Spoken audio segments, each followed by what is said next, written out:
Hi ವಿದ್ಯಾರ್ಥಿಗಳೇ, ಎಲ್ಲರಿಗೂ ಕೂಡ ನನ್ನ ಚಾನಲ್ಗೆ ಸ್ವಾಗತ ಹೇಳ್ತಾ, ನಿಮ್ಮ ಬೋರ್ಡ್ ಪರೀಕ್ಷೆಗೆ ಬರುವಂತಹ ಮೋಸ್ಟ್ ಇಂಪಾರ್ಟೆಂಟ್ ಕ್ವಶನ್ಸ್ಗಳು ಈ ಒಂದು ಇತಿಹಾಸ ಎಂಬ ಒಂದು ಸಬ್ಜೆಕ್ಟಿಗೆ ಸಂಬಂಧಪಟ್ಟ ಹಾಗೆ ದ್ವಿತೀಯ PUC ವಿದ್ಯಾರ್ಥಿಗಳಿಗೆ ತುಂಬ ಯೂಸ್ ಆಗುವಂಥ ವಿಡಿಯೋ ಇದು. ಯಾಕಂದರೆ ಇದರಲ್ಲಿ ಬರುವಂತಹ ಎಲ್ಲ ಕ್ವಶನ್ಸ್ಗಳು ಕೂಡ ನಿಮ್ಮ ಬೋರ್ಡ್ ಪರೀಕ್ಷೆಗೆ ಮಿಸ್ ಮಾಡದೆ ಬರ್ತದೆ. ಹಾಗಾಗಿ ಕೊನೆವರೆಗೂ ನೋಡಿ, ನಿಮ್ಮ ಫ್ರೆಂಡ್ಸಿಗೆ ಶೇರ್ ಮಾಡಿ. ಅದಕ್ಕಿಂತ ಮುಂಚೆ ಸಬ್ಸ್ಕ್ರೈಬ್ ಮಾಡಲಿಲ್ಲ ಅಂದರೆ ಸಬ್ಸ್ಕ್ರೈಬ್ ಮಾಡಿ. ಓಕೆ, ಶುರು ಮಾಡೋಣ ಬನ್ನಿ. 4.1 ವೈದಿಕ ಸಂಸ್ಕೃತಿಯಿಂದ ನಾವು ಶುರು ಮಾಡೋಣ. ಇಲ್ಲಿ ಇದಕ್ಕಿಂತ ಮುಂಚೆ ಪಾರ್ಟ್ 1ನಲ್ಲಿ ನಿಮಗೆ ಇತಿಹಾಸಕ್ಕೆ ಸಂಬಂಧಪಟ್ಟ ಹಾಗೆ ಬಿಟ್ಟಿದ್ದೇನೆ, ಅದನ್ನು ಕೂಡ ನೋಡಬೇಕು ಅಂದರೆ ಸಬ್ಸ್ಕ್ರೈಬ್ ಮಾಡಿ. ಶುರು ಮಾಡೋಣ ಬನ್ನಿ. 4.1 ವೈದಿಕ ಸಂಸ್ಕೃತಿ, ಈ ಅಧ್ಯಾಯಕ್ಕೆ ಸಂಬಂಧಪಟ್ಟ ಹಾಗೆ ಯಾವುದೆಲ್ಲ ಇಂಪಾರ್ಟೆಂಟ್ ಕ್ವಶನ್ಸ್ಗಳು ನಿಮ್ಮ ಬೋರ್ಡ್ ಪರೀಕ್ಷೆಗೆ ಬರ್ತದೆ. ಮೊದಲ ಒಂದು ಕ್ವಶನ್, ಆರ್ಯ ಎಂಬ ಪದದ ಅರ್ಥವೇನು? ಉತ್ತರ, ಕುಲೀನ ಅಥವಾ ಒಡೆಯ ಅಥವಾ ಕೃಷಿ ಅವಲಂಬಿತ ವ್ಯಕ್ತಿ. ಎರಡನೇ ಪ್ರಶ್ನೆ, ಯಾವ ಶಬ್ದದಿಂದ ವೇದ ಶಬ್ದವನ್ನು ಪಡೆಯಲಾಗಿದೆ ಅಂದರೆ ಉತ್ತರ, ಸಂಸ್ಕೃತಿ ಇದ ವೀದ್ ಎಂಬ ಶಬ್ದದಿಂದ ಪಡೆಯಲಾಗಿದೆ. ನೆಕ್ಸ್ಟ್ ಮೂರನೇ ಪ್ರಶ್ನೆ, ವೇದ ಎಂದರೇನು? ಉತ್ತರ, ಜ್ಞಾನ ಅಂತ ಅರ್ಥ. ನಾಲ್ಕನೇದು, ಪ್ರಥಮ ವೇದವನ್ನು ಹೆಸರಿಸಿ ಅಂದರೆ ಉತ್ತರ, ಋಗ್ವೇದ. ನೆಕ್ಸ್ಟ್ ಮುಂದಿನ ಪ್ರಶ್ನೆ, ವೇದಗಳ ಕಾಲದಲ್ಲಿ ಕುಟುಂಬದ ಯಜಮಾನ ಯಾರಾಗಿದ್ದರು ಅಂದರೆ ಉತ್ತರ, ಕುಲಪತಿ ಅಥವಾ ಗೃಹಪತಿ. ಆರ್ಯರ ಪ್ರಮುಖ ಕಸುಬು ಏನಾಗಿತ್ತು ಅಂದರೆ ಉತ್ತರ, ಕೃಷಿ. ಏಳನೆಯ ಪ್ರಶ್ನೆ, ಕ್ಷೇತ್ರ ಎಂದರೇನು ಅಂದರೆ ಉತ್ತರ, ಉಳುಮೆ ಭೂಮಿಯನ್ನು ಕ್ಷೇತ್ರ ಎಂದು ಕರೆಯುತ್ತಿದ್ದರು. ಎಂಟನೇ ಪ್ರಶ್ನೆ, ಆರ್ಯರು ಯಾವುದನ್ನು ಸಂಪತ್ತೆಂದು ಪರಿಗಣಿಸಿದ್ದರು ಅಂದರೆ ಉತ್ತರ, ಹಸು ಅಥವಾ ಗೋವು. ಒಂಬತ್ತನೇ ಪ್ರಶ್ನೆ, ಮಗುವನ್ನು ಶಾಲೆಗೆ ಕಳುಹಿಸಲು ಮಾಡುತ್ತಿದ್ದ ಸಮಾರಂಭ ಯಾವುದು ಅಂದರೆ ಉಪನಯನ. ನೆಕ್ಸ್ಟು ಕೆಳಗಿನ ಪ್ರಶ್ನೆಗಳು ಪ್ರತಿಯೊಂದಕ್ಕೆ ಎರಡು ಪದ ಅಥವಾ ಎರಡು ವಾಕ್ಯಗಳು ಉತ್ತರಿಸಿ. 2 ಅಂಕದ ಪ್ರಶ್ನೆಗಳು ಕೂಡ ಇಂಪಾರ್ಟೆಂಟ್ ಇದೆ ಈ ಒಂದು ಲೆಸನ್ನಲ್ಲಿ. ಯಾವುದಾದ್ರೂ 2 ವೇದಗಳನ್ನು ಹೆಸರಿಸಿ ಅಂದರೆ ಉತ್ತರ, ಋಗ್ವೇದ, ಯಜುರ್ವೇದ, ಸಾಮವೇದ, ಅಥರ್ವವೇದ.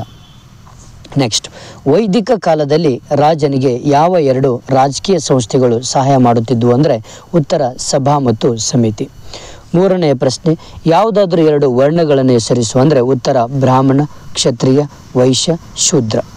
ನೆಕ್ಸ್ಟ್ ನಾಲ್ಕನೇ ಪ್ರಶ್ನೆ, ಆರ್ಯರ ಯಾವುದಾದ್ರೂ 2 ಆಶ್ರಮಗಳನ್ನು ಹೆಸರಿಸಿ ಅಂದರೆ ಉತ್ತರ, ಬ್ರಹ್ಮಚರ್ಯ, ಗೃಹಸ್ಥ, ವಾನಪ್ರಸ್ಥ, ಸನ್ಯಾಸ ಅಂತ ಅರ್ಥ ಬರುತ್ತೆ. ನೆಕ್ಸ್ಟ್, ವೈದಿಕ ಜನರ ಯಾವುದಾದ್ರೂ 2 ಮನರಂಜನೆಗಳನ್ನು ತಿಳಿಸಿ ಅಂದರೆ ಉತ್ತರ, ಜೂಜು, ಸಂಗೀತ, ನೃತ್ಯ, ರಥ ಓಡಿಸುವ ಸ್ಪರ್ಧೆ, ಕುದುರೆ ಓಡಿಸುವ ಸ್ಪರ್ಧೆ ಮುಂತಾದವು. ನೆಕ್ಸ್ಟು 6ನೆಯ ಪ್ರಶ್ನೆ, ವೈದಿಕ ಕಾಲದ ಯಾರಾದರೂ 2 ಮಹಿಳಾ ವಿದ್ವಾಂಸರನ್ನು ಹೆಸರಿಸಿ ಅಂದರೆ ಉತ್ತರ, ಗಾರ್ಗಿ, ಮೈತ್ರೇಯಿ, ಶಾಶ್ವತಿ, ಲೋಪಮುದ್ರ ಮುಂತಾದವರು ಅಂತ ನಾವು ಹೇಳ್ಬೋದು. ನೆಕ್ಸ್ಟು ಕೆಳಗಿನ ಪ್ರಶ್ನೆಗಳಿಗೆ ಪ್ರತಿಯೊಂದಕ್ಕೂ 15-20 ವಾಕ್ಯಗಳಲ್ಲಿ ಉತ್ತರಿಸಿರಿ ಅಂದರೆ ಪ್ರಶ್ನೆ 1, ಆರ್ಯರ ರಾಜಕೀಯ ಸ್ಥಿತಿಯ ಬಗ್ಗೆ ವಿವರಣೆ ನೀಡಿ ಅಂತ ಕೇಳ್ತಾರೆ. ಆಗ ಉತ್ತರ ಏನು ಬರೀಬೇಕು ಅಂದರೆ, ಭಾರತದಲ್ಲಿ ಕ್ರಮೇಣವಾಗಿ ನೆಲೆ ಊರಿದ ಆರ್ಯರ ಬುಡಕಟ್ಟುಗಳನ್ನು ಜನ ಎಂತಲೂ ಅದರ ಮುಖ್ಯ ರಾಜನೆಂತಲೂ ಕರೀತಾ ಇರ್ತಾರೆ. ರಾಜನಿಗೆ ಆಡಳಿತದಲ್ಲಿ ಪುರೋಹಿತ, ಸಂಗ್ರಹತ್ರಿ, ಸೇನಾಪತಿ, ಗ್ರಾಮಿಣಿಗಳು ಸಹಾಯ ಮಾಡ್ತಾ ಇರ್ತಾರೆ. ಗ್ರಾಮಿಣಿಯ ಆಳ್ವಿಕೆಗೆ ಒಳಪಟ್ಟಿದ ಗ್ರಾಮವು ಆಡಳಿತದ ಪ್ರಾಥಮಿಕ ಘಟಕವಾಗಿರುತ್ತೆ. ಸಭಾ ಮತ್ತು ಸಮಿತಿ ಎಂಬ 2 ರಾಜಕೀಯ ಸಂಸ್ಥೆಗಳು ರಾಜನಿಗೆ ಆಡಳಿತದಲ್ಲಿ ಸಹಾಯ ಮಾಡ್ತಾ ಇರ್ತವೆ. ಅಂತಿಮ ವೇದ ಹೊತ್ತಿಗೆ ಜನಗಳು ಪ್ರಬಲವಾಗಿ ದೊಡ್ಡ ದೊಡ್ಡ ರಾಜ್ಯಗಳಾಗಿ ಪರಿವರ್ತನೆಗೊಳ್ಳುತ್ತವೆ. ನೆಕ್ಸ್ಟು, ಆರ್ಯರ ಸಾಮಾಜಿಕ ಸ್ಥಿತಿಯನ್ನು ವಿವರಿಸು ಅಂತ ಕೇಳಿದಾಗ ಇಲ್ಲಿ ಉತ್ತರ, ಕುಟುಂಬ, ವಿವಾಹ ಪದ್ಧತಿ, ಸ್ತ್ರೀಯರ ಸ್ಥಾನಮಾನಗಳು, ಇದು ಆರ್ಯರ ಸಾಮಾಜಿಕ ಸ್ಥಿತಿ ಏನು ವಿವರಿಸಲಿಕ್ಕೆ ಕೇಳ್ತಾರೆ. ಈ ಪಾಯಿಂಟ್ಸ್ ಬೈ ಪಾಯಿಂಟ್ಸ್ ನೀವು ಬರೀಬೇಕಾಗತ್ತೆ. ಆಹಾರ, ಉಡುಪು, ನೆಕ್ಸ್ಟು ಆಭರಣಗಳು, ಈ ರೀತಿಯಲ್ಲಿ ಅವರ ಒಂದು ಧಾರ್ಮಿಕ ಪದ್ಧತಿಗಳು ಇರ್ತವೆ, ಒಂದು ಮನೋರಂಜನೆಗಳು ಇರ್ತವೆ. ನೆಕ್ಸ್ಟು ಮುಂದಿನ ಪ್ರಶ್ನೆ ಯಾವುದು ಅಂದರೆ, ಆರ್ಯರ ಧಾರ್ಮಿಕ ಸ್ಥಿತಿಯನ್ನು ವಿವರಿಸಿ ಅಂತ ಕೇಳಿದಾಗ ಉತ್ತರ ಹೇಗೆ ಬರೀಬೇಕು ಅಂದರೆ, ಋಗ್ವೇದದ ಕಾಲದಲ್ಲಿ ಆರ್ಯರ ಧರ್ಮವು ಅತ್ಯಂತ ಸರಳವಾಗಿದ್ದು ಅದನ್ನು ಸನಾತನ ಧರ್ಮ, ಆರ್ಯ ಧರ್ಮ, ಬ್ರಾಹ್ಮಣ ಧರ್ಮ ಮುಂತಾಗಿ ಕರೀತಾ ಇದ್ದರು. ಆರ್ಯರು ಪ್ರಕೃತಿ ಆರಾಧಕರಾಗಿದ್ದು ವಾಯು, ವರುಣ, ಇಂದ್ರ, ಸೂರ್ಯ, ಅಗ್ನಿ, ಪೃಥ್ವಿ ಮುಂತಾದ ನಿಸರ್ಗದ ಶಕ್ತಿಗಳನ್ನು ಇಲ್ಲಿ ಆರಾಧನೆಯನ್ನು ಮಾಡ್ತಾಯಿದ್ರು. ಆರ್ಯರು ಪ್ರಾರ್ಥನೆ, ಶ್ಲೋಕ, ಸರಳ ಯಜ್ಞ, ಯುಗಾದಿಗಳ ಆಚರಣೆಯ ಮೂಲಕ ದೇವತೆಗಳನ್ನು ಪೂಜಿಸ್ತಾ ಇರ್ತಾರೆ. ಅಂತಿಮ ವೇದಗಳ ಕಾಲದಲ್ಲಿ ಅನೇಕ ಬದಲಾವಣೆಗಳಾಗಿ ಅವರ ಧಾರ್ಮಿಕ ಜೀವನ ಸಂಕೀರ್ಣಗೊಂಡಿತು. ಮೂರ್ತಿ ಪೂಜೆ ಆಚರಣೆಗೆ ಬಂದು ಬ್ರಹ್ಮ, ವಿಷ್ಣು, ಮಹೇಶ್ವರ, ಗಣೇಶ, ಕಾರ್ತಿಕೇಯ, ಕಾಳಿ, ದುರ್ಗ, ಲಕ್ಷ್ಮಿ, ಪಾರ್ವತಿ, ಸರಸ್ವತಿ ಮುಂತಾದ ದೇವತೆಗಳ ಆರಾಧನೆಯಲ್ಲಿ ಜನಪ್ರಿಯಗೊಳ್ತಾ ಇರ್ತವೆ. Next question number 4. ವೈದಿಕ ಕಾಲದ ಶಿಕ್ಷಣ ಮತ್ತು ವಿಜ್ಞಾನವನ್ನು ಕುರಿತು ಸಂಕ್ಷಿಪ್ತ ಟಿಪ್ಪಣಿ ಬರೀಬೇಕು. ಇಲ್ಲಿ ಶಿಕ್ಷಣ ಮೊದಲನೆಯದು ಯಾವುದು ಅಂದರೆ ಶಿಕ್ಷಣ. ಆರ್ಯರು ಗುರುವಿಗೆ ಉನ್ನತ ಸ್ಥಾನವಿದ್ದಂತಹ ಗುರುಕುಲ ಶಿಕ್ಷಣ ಪದ್ಧತಿಯನ್ನು ರೂಪಿಸಿಕೊಂಡಿದ್ದರು. ಈ ಗುರುಕುಲಗಳು ದೇವಾಲಯಗಳು, ಮಠ, ಶಾಲೆಗಳು, ಅಗ್ರಹಾರಗಳು ಮತ್ತು ಘಟಿಕಗಳು ಆರ್ಯರ ಮುಖ್ಯ ಶಿಕ್ಷಣ ಕೇಂದ್ರಗಳಾಗಿದ್ದು ಸಂಸ್ಕೃತ ಬೋಧನಾ ಮಾಧ್ಯಮವಾಗಿರ್ತವೆ. ಉಪನಯನ ಸಂಸ್ಕಾರದೊಂದಿಗೆ ಮಗುವಿನ ಶೈಕ್ಷಣಿಕ ಜೀವನ ಆರಂಭಗೊಳ್ತಾ ಇರ್ತದೆ. ಉನ್ನತ ಶಿಕ್ಷಣವನ್ನು ವಿಶ್ವವಿದ್ಯಾಲಯಗಳಲ್ಲಿ ನೀಡಲಾಗ್ತಾ ಇರ್ತದೆ. ಕಂಚಿ ಮತ್ತು ತಕ್ಷಶಿಲಾಗಳು ವೇದಗಳ ಕಾಲದ ಪ್ರಮುಖ ವಿಶ್ವವಿದ್ಯಾಲಯಗಳಾಗಿರ್ತವೆ. ಓಕೆನಾ, ಈ ರೀತಿಯಲ್ಲಿ ನೀವು ಬರಿಬೇಕಾಗತ್ತೆ. ನೆಕ್ಸ್ಟ್ ಮುಂದಿನ ಅಧ್ಯಾಯ 4.2 ಹೊಸ ಧರ್ಮಗಳ ಉದಯ. ಇದು ತುಂಬ ಇಂಪಾರ್ಟೆಂಟ್, ನಿಮ್ಮ ಸ್ಪರ್ಧಾತ್ಮಕ ಪರೀಕ್ಷೆಗಳಿಗೂ ಕೂಡ ತುಂಬ ಇಂಪಾರ್ಟೆಂಟ್ ಇರುತ್ತೆ. ಜೈನ ಧರ್ಮವನ್ನು ಯಾರು ಸ್ಥಾಪಿಸಿದರು ಅಂದರೆ ಉತ್ತರ ಋಷಭನಾಥ. ಎರಡನೇದು 23ನೇ ತೀರ್ಥಂಕರರು ಯಾರಾಗಿದ್ದರು ಅಂದರೆ ಉತ್ತರ ವರ್ಧಮಾನ ಮಹಾವೀರ. ಮೂರನೇ ಪ್ರಶ್ನೆ, ವರ್ಧಮಾನ್ ಎಲ್ಲಿ ಜನಿಸಿದನು ಅಂದರೆ ಉತ್ತರ ಕುಂದಗ್ರಾಮ.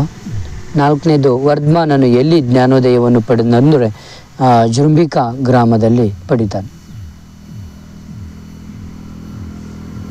ಮಹಾವೀರನು ಎಲ್ಲಿ ನಿರ್ವಾಣ ಹೊಂದಿದನೆಂದರೆ ಉದಾಹರಣೆ ಪಾವ ಎಂಬಲ್ಲಿ. ಬೌದ್ಧ ಧರ್ಮವನ್ನು ಯಾರು ಸ್ಥಾಪಿಸಿದರು ಅಂದರೆ ಗೌತಮ ಬುದ್ಧ. ಬುದ್ಧ ಎಲ್ಲಿ ಜನಿಸಿದನು ಅಂದರೆ ಉತ್ತರ ಲುಂಬಿನಿ ವನದಲ್ಲಿ. ಬುದ್ಧನ ಮೊದಲ ಹೆಸರೇನು? ಸಿದ್ಧಾರ್ಥ. ಬುದ್ಧ ಪದದ ಅರ್ಥವೇನು ಅಂದರೆ ಜ್ಞಾನ ಪಡೆದವನು ಅಂತ ಅರ್ಥ ಆಗುತ್ತೆ.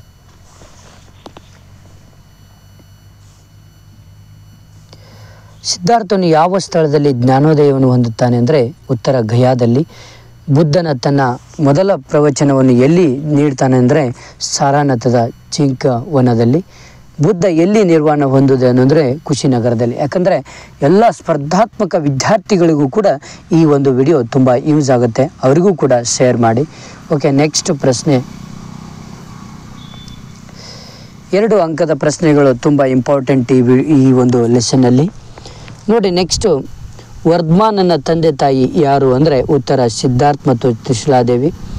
ಎರಡನೇ ಪ್ರಶ್ನೆ, ವರ್ಧಮಾನನ ತ್ರಿರತ್ನಗಳಲ್ಲಿ ಯಾವುದಾದ್ರೂ 2 ತಿಳಿಸಿ ಅಂದರೆ ಉತ್ತರ ಸಮ್ಯಕ ಜ್ಞಾನ, ಸಮ್ಯಕ ನಂಬಿಕೆ. ಮೂರನೇ ಪ್ರಶ್ನೆ, ಜೈನ ಸಭೆಗಳು ಎಲ್ಲಿ ಜರುಗಿದವು ಅಂದರೆ ಉತ್ತರ ಮೊದಲ ಸಭೆ ಪಾಟ್ಲಿಪುತ್ರದಲ್ಲಿ, ಎರಡನೇ ಸಭೆ ಗುಜರಾತಿನ ವಲ್ಲಭಿ. ನಾಲ್ಕನೇ ಪ್ರಶ್ನೆ, ಜೈನ ಧರ್ಮದ ಪಂಗಡಗಳು ಯಾವುವು ಅಂದರೆ ಶ್ವೇತಾಂಬರ್ ಮತ್ತು ದಿಗಂಬರ್ ಅಂತ ಅರ್ಥ ಬರುತ್ತೆ. ನೆಕ್ಸ್ಟ್ 5ನೆಯ ಪ್ರಶ್ನೆ, ಬುದ್ಧನ ತಂದೆ ತಾಯಿ ಯಾರು ಅಂದರೆ ಉತ್ತರ ಶುದ್ಧೋಧನ ಮತ್ತು ಮಹಾದೇವಿ ಅಂತ ಬರ್ತದೆ, ಮಾಯಾದೇವಿ. 6ನೆಯ ಒಂದು ಪ್ರಶ್ನೆ, ಬುದ್ಧ ಬೋಧಿಸಿದ ಆರ್ಯ ಸತ್ಯಗಳಲ್ಲಿ ಯಾವುದಾದ್ರೂ 2 ತಿಳಿಸಿ ಅಂದರೆ ಉತ್ತರ ಪ್ರಾಪಂಚಿಕ ಜೀವನವು ದುಃಖಮಯವಾಗಿದೆ, ಆಸೆಯೇ ದುಃಖಕ್ಕೆ ಮೂಲ ಕಾರಣ ಅಂತ ನಾವು ಹೇಳ್ಬೋದು. ಉತ್ತರ 7, ಬೌದ್ಧ ಧರ್ಮಕ್ಕೆ ರಾಜಾಶ್ರಯ ನೀಡಿದ ಯಾರಾದರೂ 2 ಹೆಸರನ್ನು ಹೆಸರಿಸಿ ಅಂದರೆ ಉತ್ತರ ಇಲ್ಲಿ ಅಶೋಕ, ಕಾನಿಷ್ಕ, ಹರ್ಷವರ್ಧನ ಅಂತ ಹೇಳ್ಬೋದು. 8ನೆಯ ಪ್ರಶ್ನೆ, ತ್ರಿಪೀಠಗಳಲ್ಲಿ ಯಾವುದಾದ್ರೂ 2 ತಿಳಿಸಿ ಅಂದರೆ ಉತ್ತರ ಶುದ್ಧ ಪಿಟಕ, ವಿನಯ ಪಿಟಕ, ಅಭಿಧಮ್ಮ ಪಿಟಕ ಅಂತ ಬರುತ್ತೆ. ನೆಕ್ಸ್ಟ್ 9ನೇ ಪ್ರಶ್ನೆ, ಬೌದ್ಧ ಧರ್ಮದ ಪಂಥಗಳನ್ನು ಹೆಸರಿಸಿ ಅಂದರೆ ಹೀನಯಾನ ಮತ್ತು ಮಹಾಯಾನ ಅಂತ ಬರುತ್ತೆ. ನೆಕ್ಸ್ಟು ಬರೋದು 15-20 ವಾಕ್ಯಗಳಲ್ಲಿ ಉತ್ತರ ನೀಡುವಂಥದ್ದು. ಇಲ್ಲಿ 5 ಅಂಕದ ಪ್ರಶ್ನೆಗಳಿದು. ಮೊದಲನೆಯ ಪ್ರಶ್ನೆ, ಹೊಸ ಧರ್ಮಗಳ ಉದಯಕ್ಕೆ ಕಾರಣವಾದ ಅಂಶಗಳು ಯಾವುವು ಅಂದರೆ ಉತ್ತರ ವೈದಿಕ ಧರ್ಮದಲ್ಲಿನ ಗೊಂದಲಗಳು, ಪುರೋಹಿತ ವರ್ಗದವರ ಪ್ರಭಾವದಿಂದ ಅನೇಕ ಕಠೋರತೆಗಳು ವೈದಿಕ ಧರ್ಮದೊಳಗೆ ನುಸುಳುತ್ತವೆ. ಇದರಿಂದ ಅಸಮಾಧಾನಗೊಂಡ ಸಾಮಾನ್ಯ ವರ್ಗದವರು ಬದಲಾವಣೆ ಬಯಸ್ತಾರೆ. ಪುರೋಹಿತ ವರ್ಗದವರ ಪರಮಾಧಿಕಾರ, ಪ್ರಾಣಿ ಬಲಿ, ಮಂತ್ರಗಳ ಪಠಣ ಇವೆಲ್ಲವೂ ಕೂಡ ತುಂಬ ಇಂಪಾರ್ಟೆಂಟ್. ಜಾತಿ ಪದ್ಧತಿ ಇವೆಲ್ಲವೂ ನೀವು ಬರಿಬೇಕಾಗತ್ತೆ. ಓಕೆನಾ. ನೆಕ್ಸ್ಟು ಮಹಾವೀರನ ಜೀವನ ಮತ್ತು ಬೋಧನೆಗಳನ್ನು ಕುರಿತು ಚರ್ಚಿಸಿ ಅಂತ ಕೇಳ್ತಾರೆ ಪ್ರಶ್ನೆ. ಉತ್ತರ ಯಾವ ರೀತಿ ಬರೀಬೇಕು ಅಂದರೆ, 24ನೆಯ ತೀರ್ಥಂಕರನಾದ ಮಹಾವೀರನು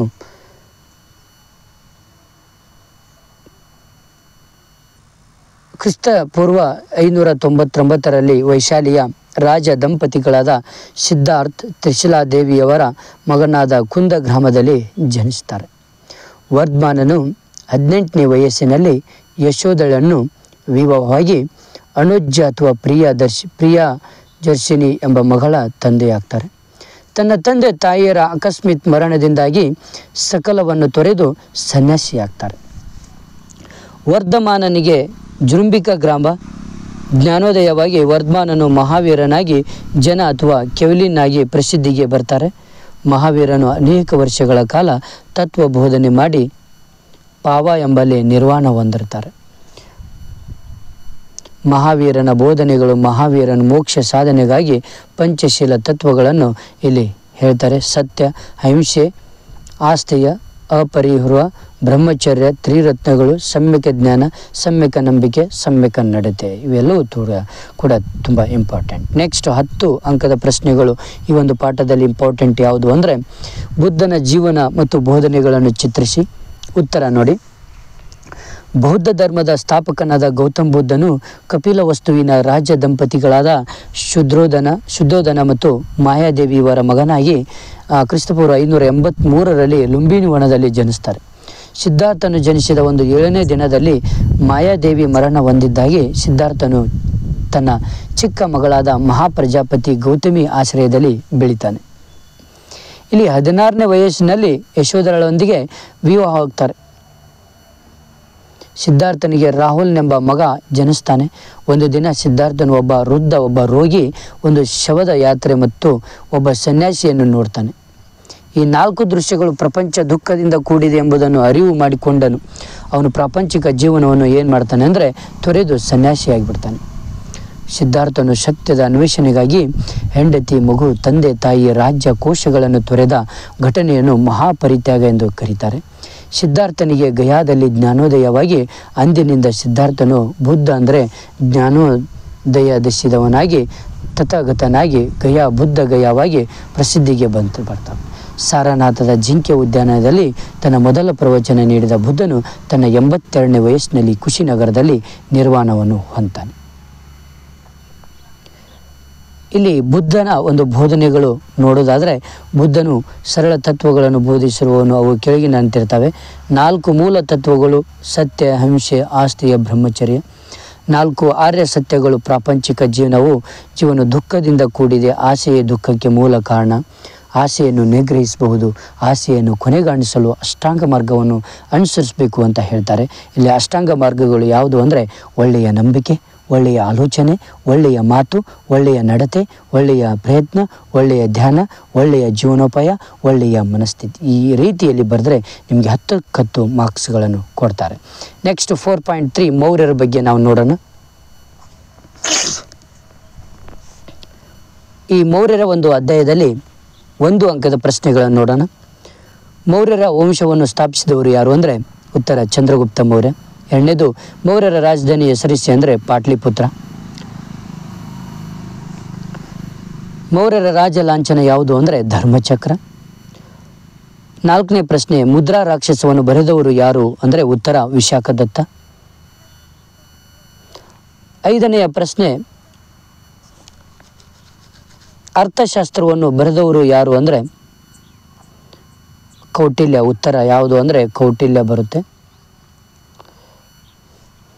ಇಂಡಿಕವನ್ನು ಬರೆದವರು ಯಾರು ಅಂದರೆ ಉತ್ತರ ಮೆಗಸ್ತನಿಸ್. 7ನೇ ಪ್ರಶ್ನೆ, ಚಂದ್ರಗುಪ್ತನಿಗೆ ಸಾಮ್ರಾಜ್ಯ ಸ್ಥಾಪಿಸುವಲ್ಲಿ ನೆರವಾದವರು ಉತ್ತರ ಕೌಟಿಲ್ಯ. 8ನೇ ಪ್ರಶ್ನೆ, ಚಂದ್ರಗುಪ್ತ ಮೌರ್ಯನಿಂದ ಸೋಲಿಸಲ್ಪಟ್ಟ ನಂದರ ದೊರೆ ಯಾರು ಅಂದರೆ ಉತ್ತರ ಧನನಂದನ. 9ನೇ ಪ್ರಶ್ನೆ, ಚಂದ್ರಗುಪ್ತ ಮೌರ್ಯನಿಂದ ಆಸ್ಥಾನಕ್ಕೆ ಮೆಗಾಸ್ತನಿಸ್ನನ್ನು ರಾಯಭಾರಿಯಾಗಿ ಕಳುಹಿಸಿದವರು ಯಾರು ಅಂದರೆ ಸೆಲ್ಯೂಕಸ್.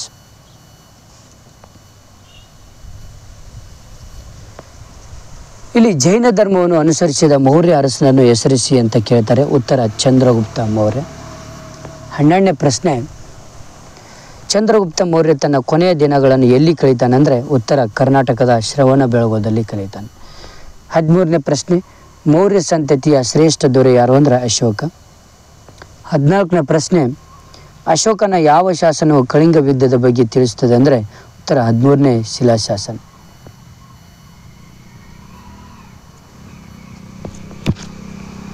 15ನೇ ಪ್ರಶ್ನೆ, ಬೌದ್ಧ ಧರ್ಮ ಸ್ವೀಕರಿಸಿದ ಮೌರ್ಯ ಸಾಮ್ರಾಟನನ್ನು ಹೆಸರಿಸಿ ಅಂದರೆ ಅಶೋಕ.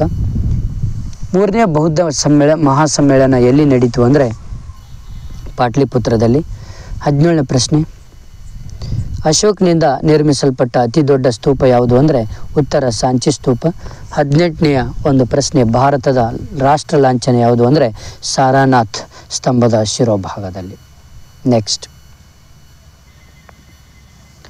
ಶಾತವಾಹನ ಸಂತತಿಯ ಸ್ಥಾಪಕ ಯಾರು ಅಂದರೆ ಶಿವಮುಖ. ಉತ್ತರ ಯಾರು? ಶಿವಮುಖ ಅಂತ. 20ನೇ ಪ್ರಶ್ನೆ, ಶಾತವಾಹನರ ರಾಜಧಾನಿ ಯಾವುದು ಅಂದರೆ ಉತ್ತರ ಪ್ರತಿಷ್ಠಾನ. 21ನೇ ಪ್ರಶ್ನೆ, ಗಾತ ಸಪ್ತಸತಿಯನ್ನು ಬರೆದವರು ಯಾರು ಅಂದರೆ ಉತ್ತರ ಹಾಲ. ಗೌತಮಿ ಬಾಲಶ್ರೀಯು ಹೊರಡಿಸಿದ ಶಾಸನ ಯಾವುದು ಅಂದರೆ ಉತ್ತರ ನಾಸಿಕ್ ಗುಹಾಸನ. 2ನೇ ಪ್ರಶ್ನೆ, ಈ ಕೆಳಗಿನ ಪ್ರಶ್ನೆಗಳಿಗೆ ಪ್ರತಿಯೊಂದಕ್ಕೂ 2 ಪದ ಅಥವಾ 2 ವಾಕ್ಯಗಳಲ್ಲಿ ಉತ್ತರಿಸಿ ಅಂತ ಬಂದರೆ ಇಲ್ಲಿ ಮೋಸ್ಟ್ ಇಂಪಾರ್ಟೆಂಟ್ ಪ್ರಶ್ನೆಗಳನ್ನು ನೋಡಿಬಿಡೋಣ ನಾವು. ಮೊದಲನೇ ಪ್ರಶ್ನೆ, ಮೌರ್ಯ ಸಂತತಿಯ ಇತಿಹಾಸ ತಿಳಿಯಲು ಸಹಾಯಕವಾಗಿರುವ ಯಾವುದಾದ್ರೂ 2 ಆಧಾರಗಳನ್ನು ಹೆಸರಿಸಿ ಅಂದರೆ ಉತ್ತರ ಕೌಟಿಲ್ಯನ ಒಂದು ಅರ್ಥಶಾಸ್ತ್ರ, ವಿಶಾಖದತ್ತನ ಮುದ್ರಾ ರಾಕ್ಷಸ, ಮೆಗಾಸ್ತನಿಸನ ಇಂಡಿಕಾ, ಅಶೋಕನ ಶಾಸನಗಳು. ನೆಕ್ಸ್ಟ್, 2ನೇ ಪ್ರಶ್ನೆ, ಕರ್ನಾಟಕದಲ್ಲಿ ಅಶೋಕನ ಒಂದು ಶಾಸನಗಳು ದೊರಕಿರುವ ಯಾವುದಾದ್ರೂ 2 ಸ್ಥಳಗಳನ್ನು ಹೆಸರಿಸಿ ಅಂತ ಕೇಳಿದಾಗ ಉತ್ತರ ಮಸ್ಕಿ, ಗವಿಮಠ, ಪಾಲ್ಕಿಗೊಂಡ, ಬ್ರಹ್ಮಗಿರಿ, ಸಿದ್ದಾಪುರ್, ಜಟಿಂಗ್ ರಾಮೇಶ್ವರ್ ಮುಂತಾದವು. ನೆಕ್ಸ್ಟ್, 3ನೇದು, ಮೌರ್ಯರ ಅವಧಿಯಲ್ಲಿ ಅಸ್ತಿತ್ವದಲ್ಲಿದ್ದ 2 ಬಗೆಯ ನ್ಯಾಯಾಲಯಗಳು ಯಾವುವು ಅಂದರೆ ಉತ್ತರ ಧರ್ಮಸ್ಥೆಯ, ಕಂಟಕ, ಶೋಧನೆ. 4ನೇ ಪ್ರಶ್ನೆ, ಮಸ್ಕಿ ಶಾಸನದ ಪ್ರಾಮುಖ್ಯತೆ ಏನು ಅಂದರೆ ಉತ್ತರ ಮಸ್ಕಿ ಶಾಸನದಲ್ಲಿ ರಾಜನನ್ನು ದೇವನಾಂಪ್ರಿಯ ಅಶೋಕಸ್ ಎಂದು ಉಲ್ಲೇಖಿಸಿದ್ದರಿಂದಾಗಿ ದೇವನಾಂಪ್ರಿಯ ಒಂದು ಪ್ರಿಯದರ್ಶಿ ರಾಜ ಅಶೋಕ ಎಂಬುದು ದೃಢಪಡುತ್ತೆ. ನೆಕ್ಸ್ಟು 5th ಒನ್, ಮೆಗಾಸ್ತನಿಸ್ ಯಾರು, ಅವನ ಕೃತಿಯನ್ನು ಹೆಸರಿಸಿ ಅಂದರೆ ಉತ್ತರ ಗ್ರೀಕ್ ದೊರೆ ಶೆಲುಕಸ್ನ ರಾಯಭಾರಿ ಇಂಡಿಕಾ ಅಂತ ಬರುತ್ತೆ. ನೆಕ್ಸ್ಟ್, ಕೌಟಿಲ್ಯ ಯಾರು, ಅವನ ಪ್ರಸಿದ್ಧ ಕೃತಿ ಯಾವುದು ಅಂದರೆ ಇಲ್ಲಿ ಉತ್ತರ ಪ್ರಾಚೀನ ಭಾರತದ ಪ್ರಸಿದ್ಧ ರಾಜನೀತಿ ತಜ್ಞ, ಅವನ ಕೃತಿ ಅರ್ಥಶಾಸ್ತ್ರ. ನೆಕ್ಸ್ಟ್, 7ನೇ ಪ್ರಶ್ನೆ, ಧರ್ಮ ಮಹಾಮಾತ್ರರನ್ನು ನೇಮಿಸಿದ ಅರಸ ಯಾರು, ಅವರ ಕರ್ತವ್ಯ ಏನಾಗಿತ್ತು ಅಂದರೆ ಉತ್ತರ ಅಶೋಕ ಜನರಲ್ಲಿ ಧರ್ಮ ಪ್ರಚಾರ ಮಾಡುವುದಾಗಿರುತ್ತೆ. 8ನೇ ಪ್ರಶ್ನೆ, ಶಾತವಾಹನರ ಯಾರಾದರೂ 2 ಪ್ರಮುಖ ದೊರೆಗಳನ್ನು ಹೆಸರಿಸಿ ಅಂದರೆ ಗೌತಮಿ ಪುತ್ರ ಶಾತಕರ್ಣಿ, ಹಾಲ, ವಶಿಷ್ಠ ಪುತ್ರ ಪುಳಮಾಯಿ, ಯಜ್ಞಶ್ರೀ ಮುಂತಾದವುಗಳು ಇಲ್ಲಿ ಇಂಪಾರ್ಟೆಂಟ್ ಇರ್ತದೆ. ಕೆಳಗಿನ ಪ್ರಶ್ನೆಗಳಿಗೆ ಪ್ರತಿಯೊಂದಕ್ಕೂ 5 ಅಂಕದ ಪ್ರಶ್ನೆಗಳನ್ನು ನಿಗದಿಪಡಿಸಿರ್ತಾರೆ. ಮೋಸ್ಟ್ ಇಂಪಾರ್ಟೆಂಟ್ ಮೊದಲೇ ಪ್ರಶ್ನೆ ನೋಡೋಣ. ಚಂದ್ರಗುಪ್ತ ಮೌರ್ಯನ ಸಾಧನೆಗಳ ಬಗ್ಗೆ ಬರೀರಿ ಅಂತ ಕೇಳಿದಾಗ ನೀವು ಪಂಜಾಬಿನ ಆಕ್ರಮಣ, ಮಗಧದ ಆಕ್ರಮಣ, ಅಲೆಕ್ಸಾಂಡರ್ನ ಪ್ರತಿನಿಧಿಗಳೊಂದಿಗೆ ಯುದ್ಧ ಇವೆಲ್ಲವೂ ಕೂಡ ಬರೀಬೇಕಾಗುತ್ತೆ. ನೆಕ್ಸ್ಟು ಸೆಲ್ಯೂಕಸ್ನೊಂದಿಗೆ ಯುದ್ಧ, ಇವೆಲ್ಲವೂ ಕೂಡ ಬರೀಬೇಕಾಗುತ್ತೆ. ನೆಕ್ಸ್ಟು ಮುಂದಿನ ಒಂದು ಪ್ರಶ್ನೆ, ಕಲೆ ಮತ್ತು ವಾಸ್ತುಶಿಲ್ಪಕ್ಕೆ ಮೌರ್ಯರ ಕೊಡುಗೆಗಳನ್ನು ಹೆಸರಿಸಿ ಅಂತ ಕೇಳಿದಾಗ ಇಲ್ಲಿ ಹೇಗೆ ಬರೀಬೇಕು ಅಂದರೆ ಸ್ತೂಪಗಳನ್ನು ಬರೀಬೇಕಾಗತ್ತೆ. ಪಾಯಿಂಟ್ಸ್ 1 by 1 ಪಾಯಿಂಟ್ಸ್ಗಳನ್ನು ಹಾಕಿ ಬರೀಬೇಕು. ಸ್ತೂಪಗಳು, ಅರಮನೆಗಳು, ಗುಹಾಲಯಗಳು, ಸ್ತಂಭಗಳು ಇವೆಲ್ಲವೂ ಕೂಡ ಬರೆದ್ರೆ ನಿಮಗೆ 5 ಮಾರ್ಕ್ಸ್ ಸಿಗುತ್ತೆ. ನೆಕ್ಸ್ಟ್, ಮೌರ್ಯರ ಆಡಳಿತವನ್ನು ವಿವರಿಸಿ ಅಂತ ಕೇಳ್ತಾರೆ. ಉತ್ತರ ರಾಜ್ಯ.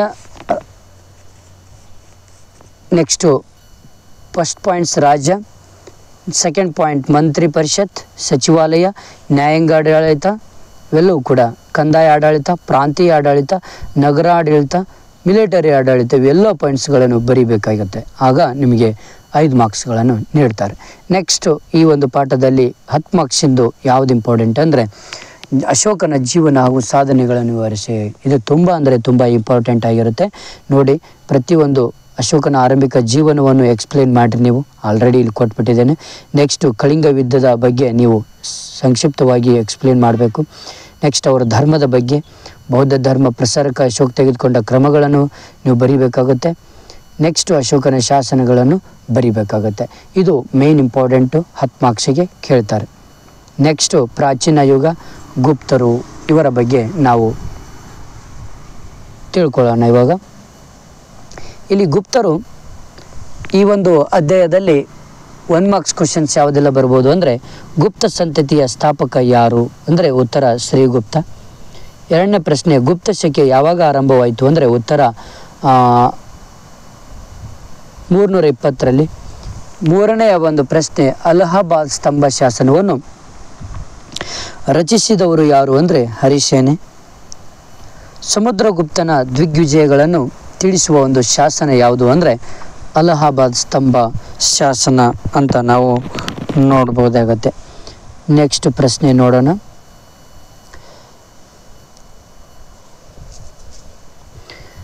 ಗುಪ್ತ ವಂಶದ ಶ್ರೇಷ್ಠ ದೊರೆ ಯಾರು ಅಂದರೆ ಸಮುದ್ರಗುಪ್ತ ಅಂತ ಬರ್ತಾರೆ. ಯಾಕಂದರೆ ಗುಪ್ತದಲ್ಲಿ ಒಂದು ಶ್ರೇಷ್ಠ ದೊರೆ ಯಾರು ಅಂದರೆ ಸಮುದ್ರಗುಪ್ತ ಬರ್ತಾರೆ. 8ನೇದು, ಕವಿರಾಜ ಎಂಬ ಬಿರುದನ್ನು ಹೊಂದಿದ್ದವರು ಯಾರು ಅಂದರೆ ಉತ್ತರ ಸಮುದ್ರಗುಪ್ತ. 9ನೇದು, ಶಾಕುಂತಲವನ್ನು ಬರೆದವರು ಯಾರು ಅಂದರೆ ಕಾಳಿದಾಸ. ಆರ್ಯಭಟೀಯವನ್ನು ಬರೆದವರು ಯಾರು ಅಂದರೆ ಆರ್ಯಭಟ ಆಗಿರುತ್ತೆ.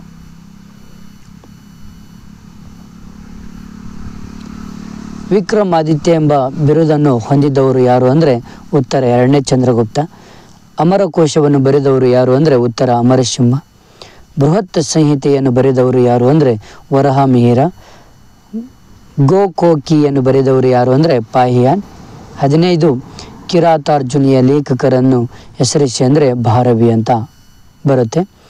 ನೆಕ್ಸ್ಟು ಇಲ್ಲಿ 16ನೇದು, ಭಾರತದ ಒಂದು ವೈದ್ಯಶಾಸ್ತ್ರದ ಪಿತಾಮಹ ಎಂದು ಯಾರನ್ನು ಕರೆಯಲಾಗಿದೆ ಅಂದರೆ ಧನ್ವಂತರಿ. ಗುಪ್ತರ ಕಾಲದ ಕಬ್ಬಿಣ ಸ್ತಂಭ ಕಂಡು ಬಂದಿರುವುದು ಎಲ್ಲಿ ಅಂದರೆ ಮೆಹರೋಲಿಯಲ್ಲಿ ಕಂಡು ಬರುತ್ತೆ.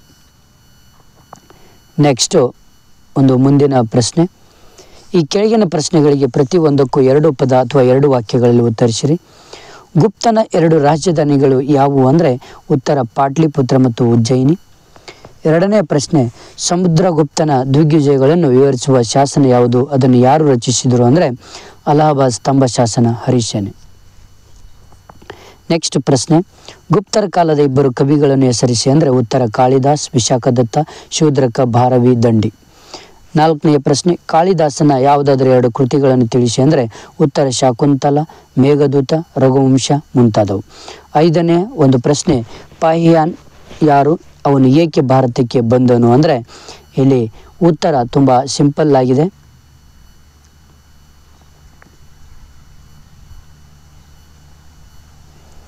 ಇಲ್ಲಿ ಚೀನಿ ಯಾತ್ರಿಕ ಬೌದ್ಧ ಧರ್ಮದ ತತ್ವಗಳನ್ನು ಅಧ್ಯಯನ ಮಾಡಲು ಇವನೇನು ಮಾಡ್ತಾನೆ, ಭಾರತಕ್ಕೆ ಬರ್ತಾನೆ.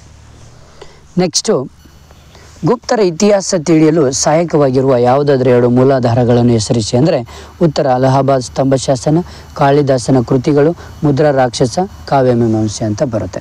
ನೆಕ್ಸ್ಟು 7ನೇದು, ಸಮುದ್ರಗುಪ್ತನಿಂದ ಸೋಲಿಸಲ್ಪಟ್ಟ ಯಾರಾದರೂ 2 ಉತ್ತರ ಭಾರತದ ರಾಜರುಗಳನ್ನು ತಿಳಿಸಿ ಅಂದರೆ ಉತ್ತರ ಬಲವರ್ಮ, ಚಂದ್ರವರ್ಮನ್, ನಂದಿನ್, ನಾಗಸೇನ್, ಗಣಪತಿ ನಾಗ, ನಾಗದತ್ ಇತರರು ಬರ್ತಾರೆ.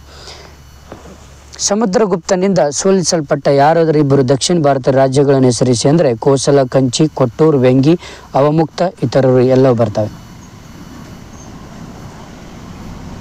ನೆಕ್ಸ್ಟ್ 10ನೇದು, ವರಾಹಮಿಹಿರನ ಯಾವುದಾದ್ರೂ 2 ಕೃತಿಗಳನ್ನು ಹೆಸರಿಸಿ ಅಂದರೆ ಪಂಚಕ, ಸಿದ್ಧಾಂತಿಕ, ಬೃಹತ್ಕ ಜಾತಕ, ಲಘು ಜಾತಕ ಮತ್ತು ಬೃಹತ್ಕ ಸಂಹಿತ. ಗುಪ್ತ ಕಾಲದ ಯಾವುದಾದ್ರೂ 2 ವಾಸ್ತುಶಿಲ್ಪದ ಕೇಂದ್ರಗಳನ್ನು ಹೆಸರಿಸಿ ಅಂದರೆ ಮಥುರಾ, ಬನಾರಸ್, ಪಾಟ್ನಾ, ಉದಯಗಿರಿ, ದೇವಗಿರಿ ಇತ್ಯಾದಿಗಳನ್ನು ನೋಡ್ಬೋದು. ನೆಕ್ಸ್ಟ್ 5 ಅಂಕದ ಪ್ರಶ್ನೆಗಳು ಯಾವುದೆಲ್ಲ ಇಂಪಾರ್ಟೆಂಟು ಅಂದರೆ, ಮೊದಲ ಒಂದು ಕ್ವಶನ್, ಸಮುದ್ರಗುಪ್ತನ ದಿಗ್ವಿಜಯಗಳನ್ನು ವಿವರಿಸ್ರಿ. ಉತ್ತರ, ಗುಪ್ತ ಸಂತತಿಯ ಶ್ರೇಷ್ಠ ದೊರೆ, 40 ವರ್ಷಗಳ ಸುದೀರ್ಘ ಆಡಳಿತ ಮಾಡಿದ ಮಹತ್ವಾಕಾಂಕ್ಷಿಯಾಗಿದ್ದು ಸಾಮ್ರಾಜ್ಯ ವಿಸ್ತರಿಸಲು ಅನೇಕ ಯುದ್ಧಗಳನ್ನು ಮಾಡುತ್ತಾರೆ. ಹರಿಸೇನನ ಅಲಹಾಬಾದ್ ಸ್ತಂಭ ಶಾಸನ ಇವನ ದಿಗ್ವಿಜಯಗಳ ಮಾಹಿತಿ ನೀಡುತ್ತದೆ. ಈತನ ದಿಗ್ವಿಜಯಗಳನ್ನು 4 ಭಾಗಗಳಾಗಿ ವಿಂಗಡಿಸಲಾಗ್ತದೆ. ಉತ್ತರ ಭಾರತದ ದಂಡಯಾತ್ರೆಯಲ್ಲಿ ನಂದಿನ್, ನಾಗದತ್ತ, ನಾಗಸೇನ್, ಗಣಪತಿ ನಾಗ್ ಮುಂತಾದ 9 ಅರಸರನ್ನು ಸೋಲಿಸ್ತಾರೆ. ಅರಣ್ಯ ರಾಜ್ಯ ಆಕ್ರಮಣದಲ್ಲಿ ಜಬ್ಬಲ್ಪುರ್, ರೇವಾ, ನಾಗ್ಪುರ್ಗಳನ್ನು ಜಯಿಸ್ತಾರೆ. ಓಕೆ, ನೆಕ್ಸ್ಟು ಮುಂದಿನ ಒಂದು 10 ಅಂಕದ ಪ್ರಶ್ನೆಗಳು ಇಂಪಾರ್ಟೆಂಟ್ ಯಾವುದು ಅಂದರೆ, ಗುಪ್ತರ ಕಾಲವನ್ನು ಭಾರತದ ಇತಿಹಾಸದಲ್ಲಿ ಸುವರ್ಣಯುಗ ಎಂದು ಏಕೆ ಕರೆಯುತ್ತಾರೆ ಅಂದರೆ ಸಾಹಿತ್ಯ ಕಲೆ ಮತ್ತು ವಾಸ್ತುಶಿಲ್ಪದ ಬೆಳವಣಿಗೆಯಿಂದ ಈ ಕಾಲವನ್ನು ವಿಶ್ವದ ಶ್ರೇಷ್ಠ ಸಾಮ್ರಾಜ್ಯಗಳಿಗೆ ಹೋಲಿಸಲಾಗಿದ್ದು ಭಾರತದ ಇತಿಹಾಸದಲ್ಲಿ ಇವನ ಕಾಲವನ್ನು ಸುವರ್ಣಯುಗವೆಂದು ಬಣ್ಣಿಸಲಾಗಿರುತ್ತೆ. ಹಿಂದೂ ಧರ್ಮದ ಪುನರುತ್ಥಾನ ಹಿಂದೂ ಧರ್ಮದ ಅನುಯಾಯಿಗಳಾಗಿದ್ದರೂ ಸರ್ವಧರ್ಮ ಸಹಿಷ್ಣುತೆಯನ್ನು ಪಾಲಿಸ್ತಾರೆ. ವೈದಿಕ ಯಜ್ಞ ಯಾಗಗಳನ್ನು ಆಚರಣೆಗೆ ತರ್ತಾರೆ. ವಿಷ್ಣು ದೇವಾಲಯಗಳನ್ನು ನಿರ್ಮಿಸಿ ಪರಮ ಭಾಗವತ ಎಂಬ ಬಿರುದನ್ನು ಹೊಂದಿರ್ತಾರೆ. ಇಲ್ಲಿ 2ನೇದು ಶಿಕ್ಷಣ, 3ನೇದು ಸಾಹಿತ್ಯ, 4ನೇದು ವಿಜ್ಞಾನ, 5ನೇದು ಕಲೆ ಮತ್ತು ವಾಸ್ತುಶಿಲ್ಪ. ಹೊಂದಿಸಿ ಬರೆಯಿರಿ, ಇವೆಲ್ಲ ಹೊಂದಿಸಿ ಬರೆಯಿರಿ. ನೆಕ್ಸ್ಟು ರಾಷ್ಟ್ರಕೂಟರ ಬಗ್ಗೆ ನೋಡೋಣ. ಮೊದಲ ಒಂದು ಪ್ರಶ್ನೆ, 1 ಅಂಕದ ಪ್ರಶ್ನೆಗಳನ್ನು ನೋಡೋಣ. ಕೆಳಗಿನ ಪ್ರತಿಯೊಂದು ಪ್ರಶ್ನೆಗಳಿಗೂ ಒಂದು ಪದ ಅಥವಾ ವಾಕ್ಯದಲ್ಲಿ ಉತ್ತರಿಸಿ. ನೋಡಿ, ಈ ರಾಷ್ಟ್ರಕೂಟರ ಒಂದು ರಾಜ್ಯ ಲಾಂಛನ ಯಾವುದು ಅಂದರೆ ಉತ್ತರ ಗರುಡ ಅಂತ ಬರುತ್ತೆ. 2ನೇ ಪ್ರಶ್ನೆ, ರಾಷ್ಟ್ರಕೂಟ ರಾಜಧಾನಿ ಯಾವುದು ಅಂದರೆ ಮಾನ್ಯಖೇಟ. 3ನೇ ಪ್ರಶ್ನೆ, ರಾಷ್ಟ್ರಕೂಟರ ಮೊದಲ ದೊರೆ ಯಾರು ಅಂದರೆ ದಂತಿದುರ್ಗ. ರಾಷ್ಟ್ರಕೂಟರ ಪ್ರಸಿದ್ಧ ದೊರೆ ಯಾರು ಅಂದರೆ ಅಮೋಘ ವರ್ಷ ಅಂತ ಬರುತ್ತೆ. 5ನೇ ಪ್ರಶ್ನೆ ಯಾವುದು ಅಂದರೆ ಅಮೋಘ ವರ್ಷನ ಆಸ್ಥಾನಕ್ಕೆ ಭೇಟಿ ನೀಡಿದ ವಿದೇಶಿ ಪ್ರವಾಸಿ ಯಾರು ಅಂದರೆ ಉತ್ತರ ಸುಲೈಮಾನ್ ರವರು. 6ನೇ ಪ್ರಶ್ನೆ, ಕನ್ನಡದ ಮೊದಲ ಸಾಹಿತ್ಯ ಕೃತಿ ಯಾವುದು ಅಂದರೆ 6ನೇ ಪ್ರಶ್ನೆ ಕವಿ ರಾಜಮಾರ್ಗ. 7ನೇ ಪ್ರಶ್ನೆ, ಉಭಯ ಕವಿ ಚಕ್ರವರ್ತಿ ಎಂದು ಯಾರನ್ನು ಕರೆಯಲಾಗಿತ್ತು ಅಂದರೆ ಉತ್ತರ ಪೊನ್ನ. ಪೊನ್ನನಿಗೆ ಆಶ್ರಯ ನೀಡಿದವರು ಯಾರು ಅಂದರೆ ಉತ್ತರ 3ನೇ ಕೃಷ್ಣ. 9ನೇ ಪ್ರಶ್ನೆ, ಕನ್ನಡದ ಆದಿಕವಿ ಎಂದು ಯಾರನ್ನು ಕರೆಯುತ್ತಾರೆ ಅಂದರೆ ಪಂಪನನ್ನು ಕರೆಯುತ್ತಾರೆ. ಪಂಪನಿಗೆ ಆಶ್ರಯ ನೀಡಿದವರು ಯಾರು ಅಂದರೆ ಅರಿಕೇಸರಿ. ನೆಕ್ಸ್ಟ್, ಕೆಳಗಿನ ಪ್ರಶ್ನೆಗಳಿಗೆ ಪ್ರತಿಯೊಂದಕ್ಕೂ 2 ಪದ ಅಥವಾ 2 ವಾಕ್ಯಗಳಲ್ಲಿ ಉತ್ತರ ನೀಡುವಂಥದ್ದು. ಕೈಲಾಸನಾಥ ದೇವಾಲಯವನ್ನು ನಿರ್ಮಿಸಿದವರು ಯಾರು ಅಂದರೆ ಎಲ್ಲಿ ನಿರ್ಮಿಸಿದರು ಅಂದರೆ ಉತ್ತರ 1ನೇ ಕೃಷ್ಣ ಎಲ್ಲೋರ. 2ನೇದು, ಧ್ರುವನ ಯಾವುದಾದ್ರೂ 2 ಬಿರುದುಗಳನ್ನು ಹೆಸರಿಸಿ ಅಂದರೆ ಉತ್ತರ ಧಾರಾವರ್ಷ ಕಲಿವಲ್ಲಭ ಶ್ರೀವಲ್ಲಭ ನರೇಂದ್ರ ದೇವ್. 3ನೇ ಪ್ರಶ್ನೆ, 3ನೇ ಗೋವಿಂದನ ಯಾವುದಾದ್ರೂ 2 ಬಿರುದುಗಳನ್ನು ತಿಳಿಸಿ ಅಂದರೆ ಶ್ರೀವಲ್ಲಭ ಜಗತ್ತುಂಗ ಶ್ರೀ ಭುವನದವಳ್ ಪ್ರಭುತ್ವ ವರ್ಷ ಅಂತ ಬರುತ್ತೆ. 5ನೇ ಪ್ರಶ್ನೆ, ಪೊನ್ನನ ಯಾವುದಾದ್ರೂ 2 ಕೃತಿಗಳನ್ನು ಹೆಸರಿಸಿ ಅಂದರೆ ಉತ್ತರ ಶಾಂತಿನಾಥ ಪುರಾಣ ಭುವನೈಕ್ಯ ರಾಮಾಭ್ಯುದಯ. 6ನೇ ಪ್ರಶ್ನೆ, ಪಂಪನ ಯಾವುದಾದ್ರೂ 2 ಕೃತಿಗಳನ್ನು ಹೆಸರಿಸಿ ಅಂದರೆ ವಿಕ್ರಮಾರ್ಜುನ ವಿಜಯ ಪಂಪ ಭಾರತ ಅಂತ ನಾವು ನೋಡ್ಬೋದು. ನೆಕ್ಸ್ಟು ಪ್ರಶ್ನೆ ಯಾವುದು ಅಂದರೆ ಈ ಕೆಳಗಿನ ಪ್ರಶ್ನೆಗಳಿಗೆ ಪ್ರತಿಯೊಂದಕ್ಕೂ 15-20 ವಾಕ್ಯಗಳಲ್ಲಿ ಉತ್ತರ ನೀಡುವಂಥದ್ದು. 3ನೇ ಗೋವಿಂದನ ಸಾಧನೆಗಳನ್ನು ವಿವರಿಸಿರಿ ಅಂದರೆ ಉತ್ತರ ಧ್ರುವನ ಮಗನಾದ 3ನೇ ಗೋವಿಂದ 793ರಲ್ಲಿ ಅಧಿಕಾರಕ್ಕೆ ಬರ್ತಾನೆ. ತನ್ನ ತಮ್ಮ ಸ್ತಂಭನ ದಂಗೆಯನ್ನು ಹತ್ತಿಕ್ಕಿದನಲ್ಲದೆ ಅವನಿಗೆ ಸಹಾಯ ಮಾಡಿದ್ದ ಗಂಗೂರು ಮತ್ತು ಪಲ್ಲವರನ್ನು ಸೋಲಿಸ್ತಾರೆ. ಉತ್ತರ ಭಾರತದಲ್ಲಿ ಪ್ರತಿಹಾರದ ನಾಗಭಟ್ಟ, ಬಂಗಾಳದ ಧರ್ಮಪಾಲ ಮತ್ತು ಕನೌಜಿನ ಚಕ್ರಾಯುಧರನ್ನು ಸೋಲಿಸ್ತಾರೆ. 3ನೇ ಗೋವಿಂದನ ಸೈನ್ಯವು ಹಿಮಾಲಯದವರೆಗೂ ಸಾಗಿ ಅವನ ಅಶ್ವಗಳು ಅಲ್ಲಿನ ತಪ್ಪಲಿನ ನೀರನ್ನು ಕುಡಿದರೆ ಆತನ ಗಜಗಳು ಗಂಗಾಜಲದಲ್ಲಿ ಮಿಂದುವೆಂದು ಶಾಸನಗಳು ತಿಳಿಸ್ತವೆ, ನೆನಪಿಟ್ಟುಕೊಳ್ಳಿ. ನೆಕ್ಸ್ಟು 2ನೇ ಪ್ರಶ್ನೆ, ಅಮೇಘ ವರ್ಷನ ಸಾಧನೆಗಳನ್ನು ವಿವರಿಸಿರಿ ಅಂದರೆ 3ನೇ ಗೋವಿಂದನ ಮಗ ಅಮೋಘ ವರ್ಷ 814ರಲ್ಲಿ ಅಧಿಕಾರಕ್ಕೆ ಬಂದ ರಾಷ್ಟ್ರಕೂಟ ದೊರೆಗಳಲ್ಲಿ ಶ್ರೇಷ್ಠನೆಂದು ಪರಿಗಣಿಸಲಾಗಿರುತ್ತೆ. 830ರಲ್ಲಿ ವೆಂಗಿ ಚಾಲುಕ್ಯರ ದೊರೆ 3ನೇ ಗುಣಗ ವಿಜಯಾದಿತ್ಯನನ್ನು ಸೋಲಿಸ್ತಾರೆ. ಇವನ ದಂಡನಾಯಕ ಬಂಕೇಶ್ ಗಂಗರನ್ನು ಸೋಲಿಸಿ ಹಲವು ಪ್ರದೇಶಗಳನ್ನು ಆಕ್ರಮಿಸ್ತಾರೆ. 856ರಲ್ಲಿ ರಾಜ ರಾಮುಡು ಕದನದಲ್ಲಿ ನೀತಿ ಮಾರ್ಗ ಎರೆಗೆಗನಿಂದ ಸೋತನು. ನಂತರ ಸಂಘರ್ಷ ಕೈಬಿಟ್ಟು ಗಂಗರು ವೆಂಗಿ ಚಾಲುಕ್ಯರು ಮತ್ತು ಪಲ್ಲವರೊಂದಿಗೆ ವೈವಾಹಿಕ ಸಂಬಂಧ ಬೆಳೆಸ್ತಾರೆ. ನೆಕ್ಸ್ಟು ಇಲ್ಲಿ 10 ಅಂಕದ ಪ್ರಶ್ನೆಗಳಲ್ಲಿ ಮೋಸ್ಟ್ ಇಂಪಾರ್ಟೆಂಟ್ ಯಾವುದು ಅಂದರೆ ರಾಷ್ಟ್ರಕೂಟರ ಒಂದು ಸಾಂಸ್ಕೃತಿಕ ಕೊಡುಗೆಗಳನ್ನು ವಿವರಿಸುವಂಥದ್ದು. ಇದು ಮೋಸ್ಟ್ ಇಂಪಾರ್ಟೆಂಟ್ ಆಗಿರುತ್ತೆ. ಓಕೆ, ನೆಕ್ಸ್ಟು ಮುಂದಿನ ಒಂದು ಚಾಲುಕ್ಯರು ಮತ್ತು ಹೊಯ್ಸಳರ ಬಗ್ಗೆ ನಾವು ನೋಡೋಣ. ಚಾಲುಕ್ಯರು ಮತ್ತು ಹೊಯ್ಸಳರು. ಇಲ್ಲಿ ಈ ಕೆಳಗಿನ ಪ್ರತಿಯೊಂದು ಪ್ರಶ್ನೆಗಳಿಗೂ 1 ಪದ ಅಥವಾ ವಾಕ್ಯದಲ್ಲಿ ಉತ್ತರಿಸಿ ಅಂದರೆ ಮೊದಲನೆಯ ಪ್ರಶ್ನೆ, ಕಲ್ಯಾಣಿ ಚಾಲುಕ್ಯರ ಸ್ಥಾಪಕ ಯಾರು ಅಂದರೆ ಉತ್ತರ 2ನೇ ಒಂದು ತೈಲಪ. 2ನೇ ಪ್ರಶ್ನೆ, ಕಲ್ಯಾಣಿ ಚಾಲುಕ್ಯರ ಮೊದಲ ರಾಜಧಾನಿ ಯಾವುದು ಅಂದರೆ ಮಾನ್ಯಖೇಟ. 3ನೇ ಪ್ರಶ್ನೆ ಯಾವುದು ಅಂದರೆ ರನ್ನನ ಆಶ್ರಯದಾತ ಯಾರು ಅಂದರೆ ಉತ್ತರ ಸತ್ಯಾಶ್ರಯ. ಕವಿ ಚಕ್ರವರ್ತಿ ಎಂಬ ಬಿರುದು ಹೊಂದಿದವರು ಯಾರು ಅಂತ ನಿಮಗೆ ಪ್ರಶ್ನೆ ಬಂದಾಗ ಇಲ್ಲಿ ಉತ್ತರ ಯಾವುದು ಅನ್ನು ಬರೀಬೇಕು ಅಂದರೆ ರನ್ನರು ಅಂತ ಬರೀಬೇಕು. ನೆಕ್ಸ್ಟ್ ಪ್ರಶ್ನೆ, ಯಾವ ಕೃತಿಯನ್ನು ಸಂಸ್ಕೃತದ ಮೊದಲ ವಿಶ್ವಕೋಶ ಎಂದು ಪರಿಗಣಿಸಲಾಗಿದೆ ಅಂದರೆ ಉತ್ತರ ಮನಸ್ಸೋಲ್ಲಾಸ ಅಥವಾ ಅಭಿಲಾಹಿತಾರ್ಥ ಚಿಂತಾಮಣಿ ಅಂತ ಅರ್ಥ. 6ನೇ ಪ್ರಶ್ನೆ, ಹೊಯ್ಸಳ ರಾಜ್ಯದ ಸ್ಥಾಪಕರು ಯಾರು ಅಂದರೆ ಸಳ ಅಂತ ಬರಿಬೇಕಾಗುತ್ತೆ. ಹೊಯ್ಸಳ ರಾಜ ಲಾಂಛನ ಯಾವುದು? ಸಳಹುಲಿಯನ್ನು ಕೊಲ್ಲಿತಿರುವಂತಹ ಒಂದು ದೃಶ್ಯ. ನೆಕ್ಸ್ಟು 2-3 ವಾಕ್ಯಗಳಲ್ಲಿ 2 ಮಾರ್ಕ್ಸ್ ಅಂತ ಯಾವುದೆಲ್ಲ ಇಂಪಾರ್ಟೆಂಟ್ ಅಂತ ನೋಡೋದಾದರೆ, ವಿಕ್ರಮ ಶಕೆಯನ್ನು ಯಾರು ಮತ್ತು ಯಾವಾಗ ಆರಂಭಿಸ್ತಾರೆ ಅಂದರೆ ಉತ್ತರ 6ನೇ ವಿಕ್ರಮಾದಿತ್ಯ 1076ರಲ್ಲಿ ಇವರು ಏನು ಮಾಡ್ತಾರೆ, ವಿಕ್ರಮ ಶಕೆಯನ್ನು ಸ್ಥಾಪನೆಯನ್ನು ಮಾಡ್ತಾರೆ. 6ನೇ ವಿಕ್ರಮಾದಿತ್ಯನಿಗಿದ್ದ ಯಾವುದಾದ್ರೂ 2 ಬಿರುದುಗಳನ್ನು ತಿಳಿಸಿ ಅಂತ ಕೇಳಿದಾಗ ಇಲ್ಲಿ ಉತ್ತರ ತ್ರಿಭುವನ ಮಲ್ಲ ಪೇರ್ಮಾಡಿ ದೇವ ಅಂತ ನಾವು ಹೇಳ್ಬೋದು.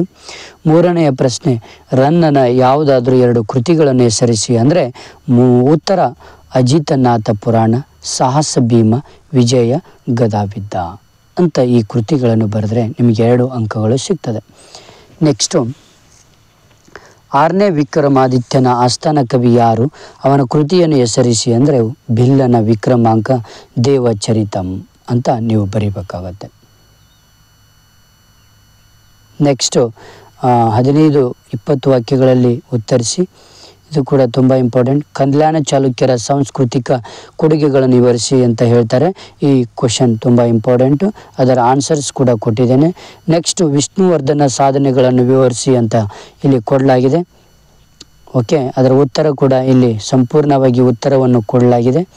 ಓಕೆ, ಸರಿಯಾದ ರೀತಿಯಲ್ಲಿ ನೀವು ಸ್ಟಡಿ ಮಾಡಬೇಕಾಗತ್ತೆ. ನೆಕ್ಸ್ಟ್ ಧರ್ಮ ಮತ್ತು ಸಾಹಿತ್ಯಕ್ಕೆ ಹೊಯ್ಸಳರ ಕೊಡುಗೆಗಳನ್ನು ನಿರೂಪಿಸಿ ಅಂತ ಇಲ್ಲಿ ನಿಮಗೆ ಪ್ರಶ್ನೆಯನ್ನು ಕೇಳ್ತಾರೆ. ಓಕೆ, ಇಲ್ಲಿ ಆಲ್ರೆಡಿ ನಿಮಗೆ ಕೊಟ್ಬಿಟ್ಟಿದ್ದೇನೆ. ನೆಕ್ಸ್ಟು ಮುಂದಿನ ಪ್ರಶ್ನೆ, ಮುಂದಿನ ಮಧ್ಯಕಾಲೀನ ಯುಗವನ್ನು ನೋಡೋಣ. 5.1 ದೆಹಲಿ ಸುಲ್ತಾನರ ಬಗ್ಗೆ ನಾವು ಇವಾಗ ನೋಡೋಣ. ಭಾರತದ ಮೇಲೆ ದಾಳಿ ಮಾಡಿದ ಮೊದಲ ಮುಸ್ಲಿಮರು ಯಾರು? ಉತ್ತರ ಅರಬ್ಬರು. ಅಲ್ಬೇರುನಿಯದ ಪ್ರಸಿದ್ಧ ಪುಸ್ತಕವನ್ನು ಹೆಸರಿಸಿ ಅಂದಾಗ ಉತ್ತರ ಕಿತಾಬುಲ್ ಹಿಂದ್ ಅಂತ ಬರುತ್ತೆ. ಗುಲಾಮಿ ಸಂತತಿಯ ಸ್ಥಾಪಕರು ಯಾರು ಅಂದರೆ ಕುತಬ್ ಉದ್ದೀನ್ ಐಬಕ್ ಅಂತ ಬರುತ್ತೆ. 4ನೇ ಪ್ರಶ್ನೆ, ಖಿಲ್ಜಿ ಸಂತತಿಯ ಸ್ಥಾಪಕರು ಯಾರು ಅಂದರೆ ಜಲಾಲ್ ಉದ್ದೀನ್ ಖಿಲ್ಜಿ ಅಂತ ಬರುತ್ತೆ.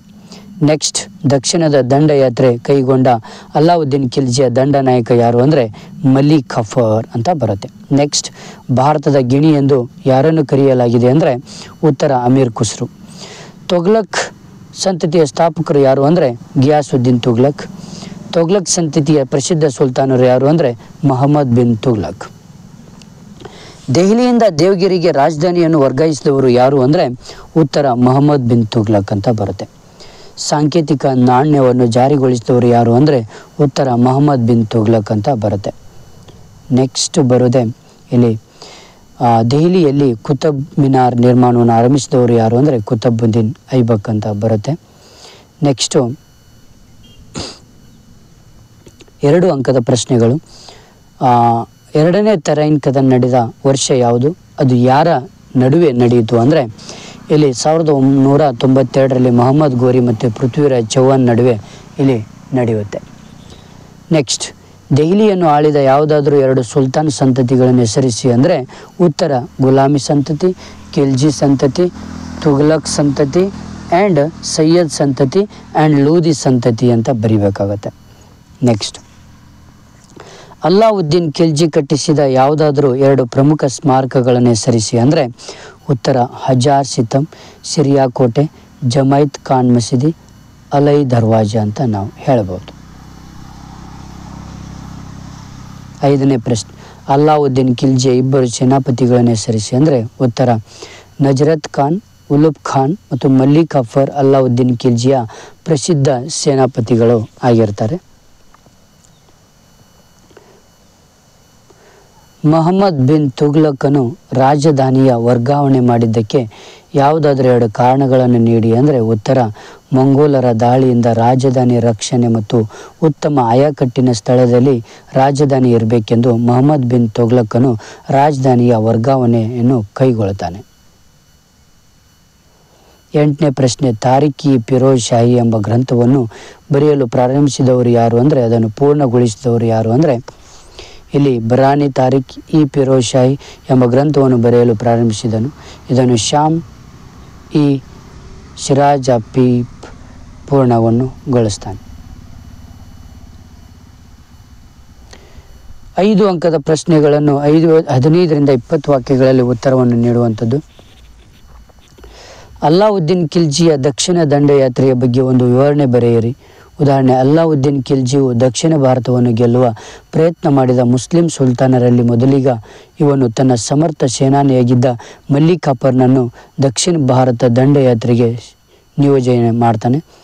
ದೇವಗಿರಿಯ ಮೇಲೆ ಆಕ್ರಮಣ 1306 1307 ದೇವಗಿರಿಯ ಮೇಲೆ ಆಕ್ರಮಣ ಮಾಡಿ ರಾಮಚಂದ್ರ ದೇವನನ್ನು ಸೋಲಿಸಿ ಅಪಾರ ಪ್ರಮಾಣದ ಕಪ್ಪ ಸ್ವೀಕರಿಸ್ತಾನೆ.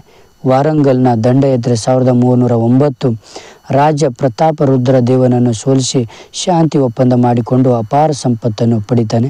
ದ್ವಾರ ಸಮುದ್ರದ ಮೇಲೆ ದಾಳಿ 1310 ಮಲ್ಲಿಕ್ ಕಾಫರ್ ದ್ವಾರ ಸಮುದ್ರದ ಮೇಲೆ ದಾಳಿ ಮಾಡಿ ವೀರ ಬಲ್ಲಾಳನನ್ನು ಸೋಲಿಸಿ ಇಲ್ಲಿ ರಾಜಧಾನಿಯನ್ನು ಏನು ಮಾಡ್ತಾನೆ ಅಂದರೆ ಇಲ್ಲಿ ಲೂಟಿ ಮಾಡಿ ಹಲವಾರು ದೇವರುಗಳನ್ನು ಇಲ್ಲಿ ಧ್ವಂಸವನ್ನು ಮಾಡ್ತಾನೆ. ಇನ್ನೊಂದು ಕ್ವಶನ್ಸ್ ಕೇಳ್ಬೋದು ನಿಮಗೆ. ಈ ಕ್ವಶನ್ ಬರ್ಬೋದು, ಅಲ್ಲಾವುದ್ದೀನ್ ಖಿಲ್ಜಿಯ ಸುಧಾರಣೆಗಳನ್ನು ತಿಳಿಸಿ ಅಂತ ಬರುತ್ತೆ. ಅಲ್ಲಾವುದ್ದೀನ್ ಖಿಲ್ಜಿಯ ಸುಧಾರಣೆಗಳನ್ನು ತಿಳಿಸಿ ಬರುತ್ತೆ.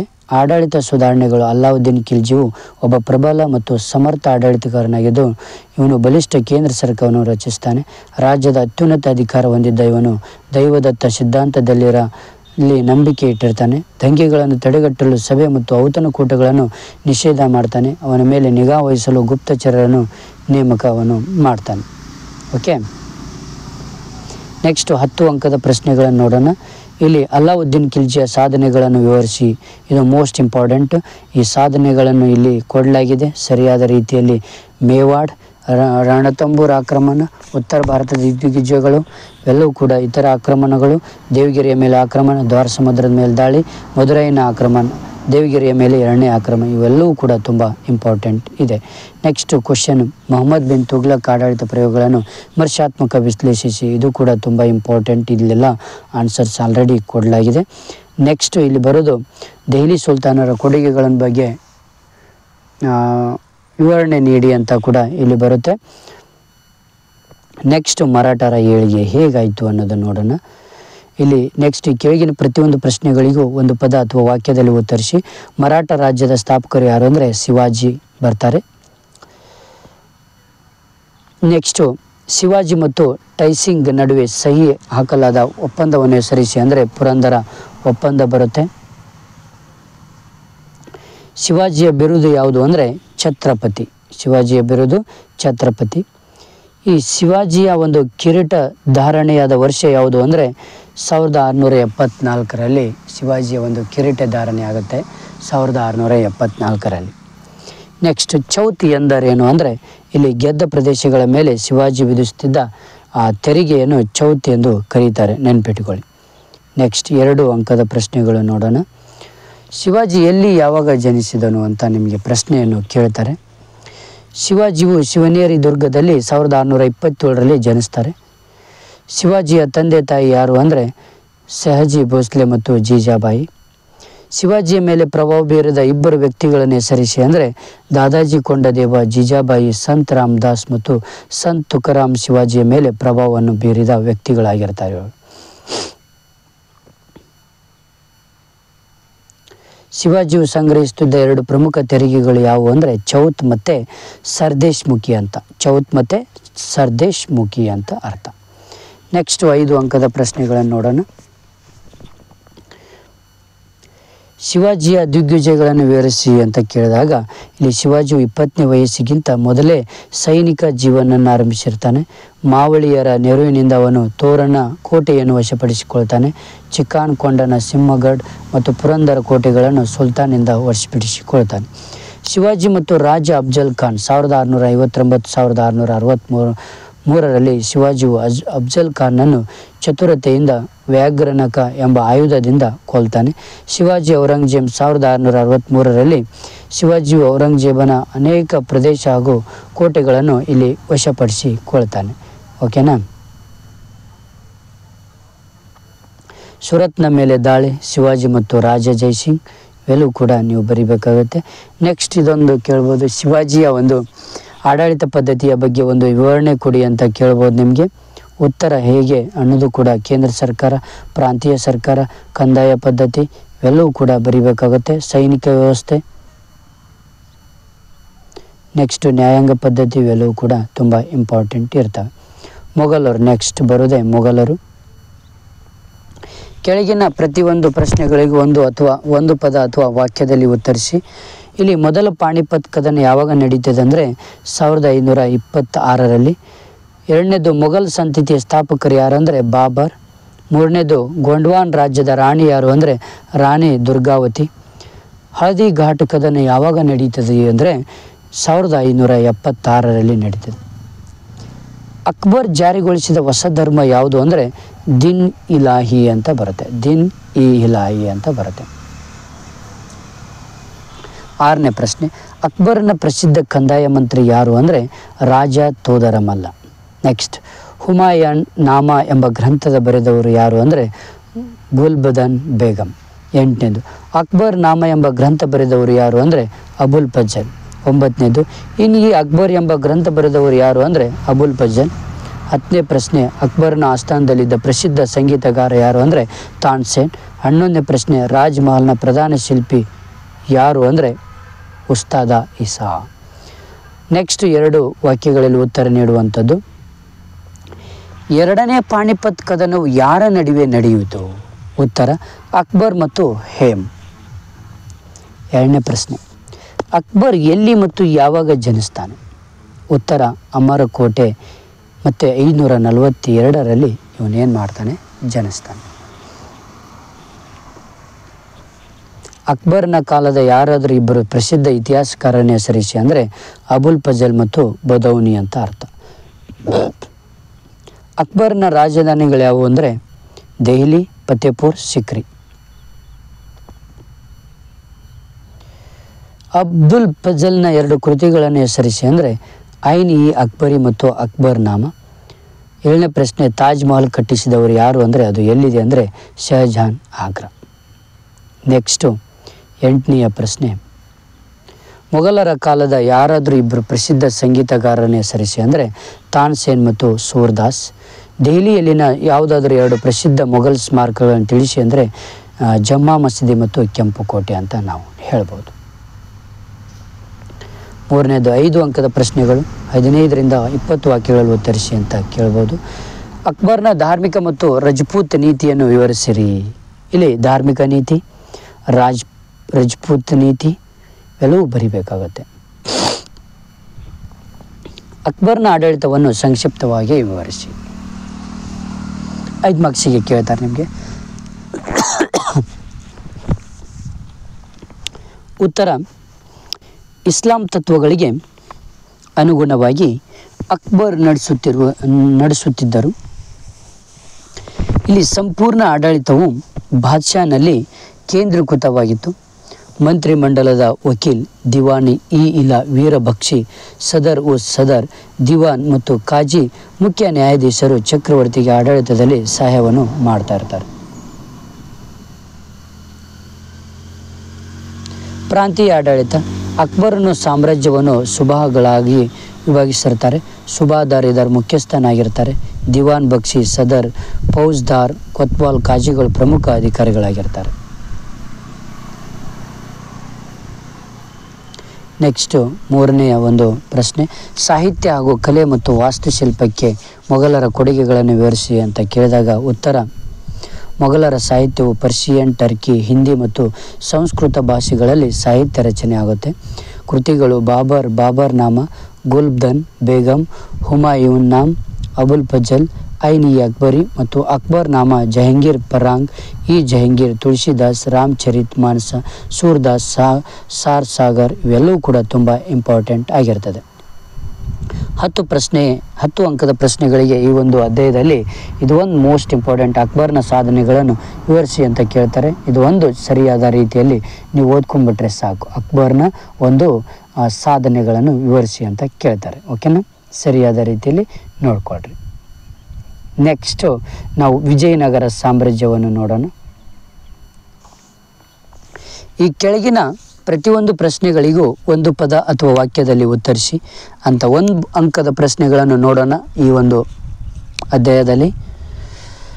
ವಿಜಯನಗರ ಸಾಮ್ರಾಜ್ಯದ ರಾಜಧಾನಿ ಯಾವುದು ಅಂದರೆ ಹಂಪಿ ಅಥವಾ ವಿಜಯನಗರ. 2ನೆಯ ಪ್ರಶ್ನೆ, ಕೃಷ್ಣ ದೇವರಾಯನು ಯಾವ ವಂಶಕ್ಕೆ ಸೇರಿದವನು ಅಂದರೆ ತುಳು ವಂಶ. 3ನೇ ಪ್ರಶ್ನೆ, ವಿಜಯನಗರ ಸಾಮ್ರಾಜ್ಯದ ಶ್ರೇಷ್ಠ ರಾಜ ಯಾರು ಅಂದರೆ ಕೃಷ್ಣ ದೇವರಾಯ.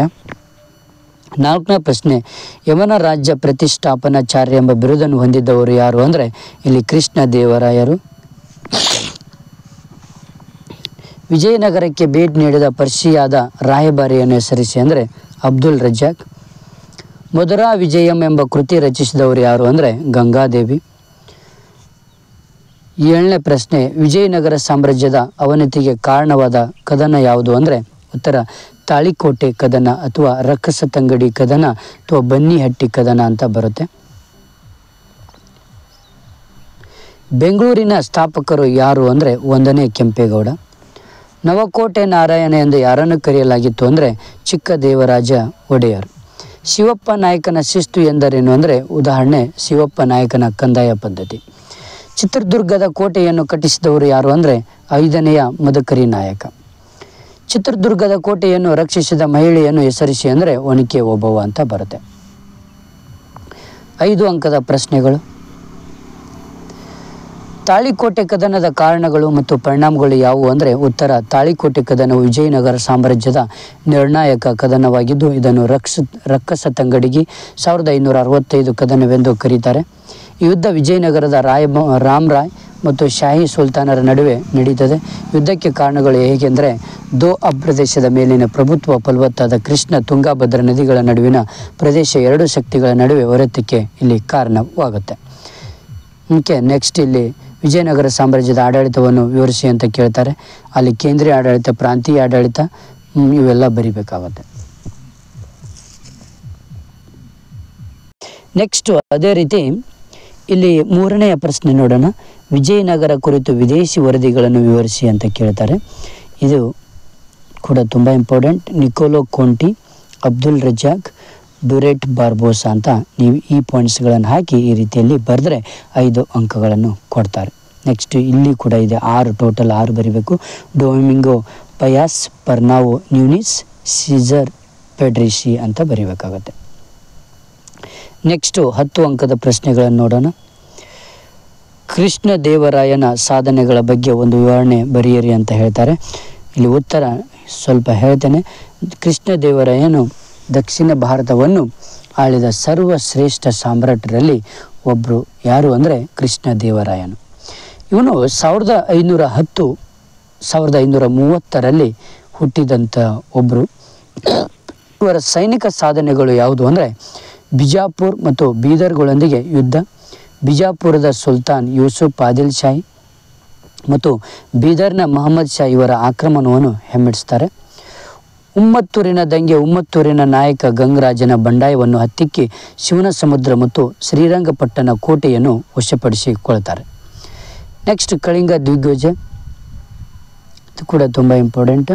ನೆಕ್ಸ್ಟ್ ಬರೋದೇ ಯಾವುದು ಅಂದರೆ ಇಲ್ಲಿ ಬಹಮನಿ ಮತ್ತು ಆದಿಲ್ ಶಾಹಿ ಸುಲ್ತಾನರು. ಬಹಮನಿ ಮನೆತನದ ಸ್ಥಾಪಕರು ಯಾರು ಅಂದರೆ ಅಲ್ಲಾವುದ್ದೀನ್, ಹಸನ್ ಗಂಗು ಮತ್ತು ಮಹಮ್ಮದ್ ಶಾ. 2ನೇ ಪ್ರಶ್ನೆ, ಆದಿಲ್ ಶಾಹಿ ಮನೆತನದ ಸ್ಥಾಪಕರು ಯಾರು ಅಂದರೆ ಯೂಸುಫ್ ಆದಿಲ್ ಖಾನ್. ನೆಕ್ಸ್ಟ್ 3ನೇದು ಇಬ್ರಾಹಿಂ ರೋಜಾ ನಿರ್ಮಿಸಿದವರು ಯಾರು ಅಂದರೆ 2ನೇ ಇಬ್ರಾಹಿಂ ಆದಿಲ್ ಶಾ. 4ನೇ ಪ್ರಶ್ನೆ, ಬೀದರ್ನಲ್ಲಿರುವಂತಹ ಮದರಸಾ ನಿರ್ಮಿಸಿದವರು ಯಾರು ಅಂದರೆ ಮೊಹಮ್ಮದ್ ಗವಾನ್.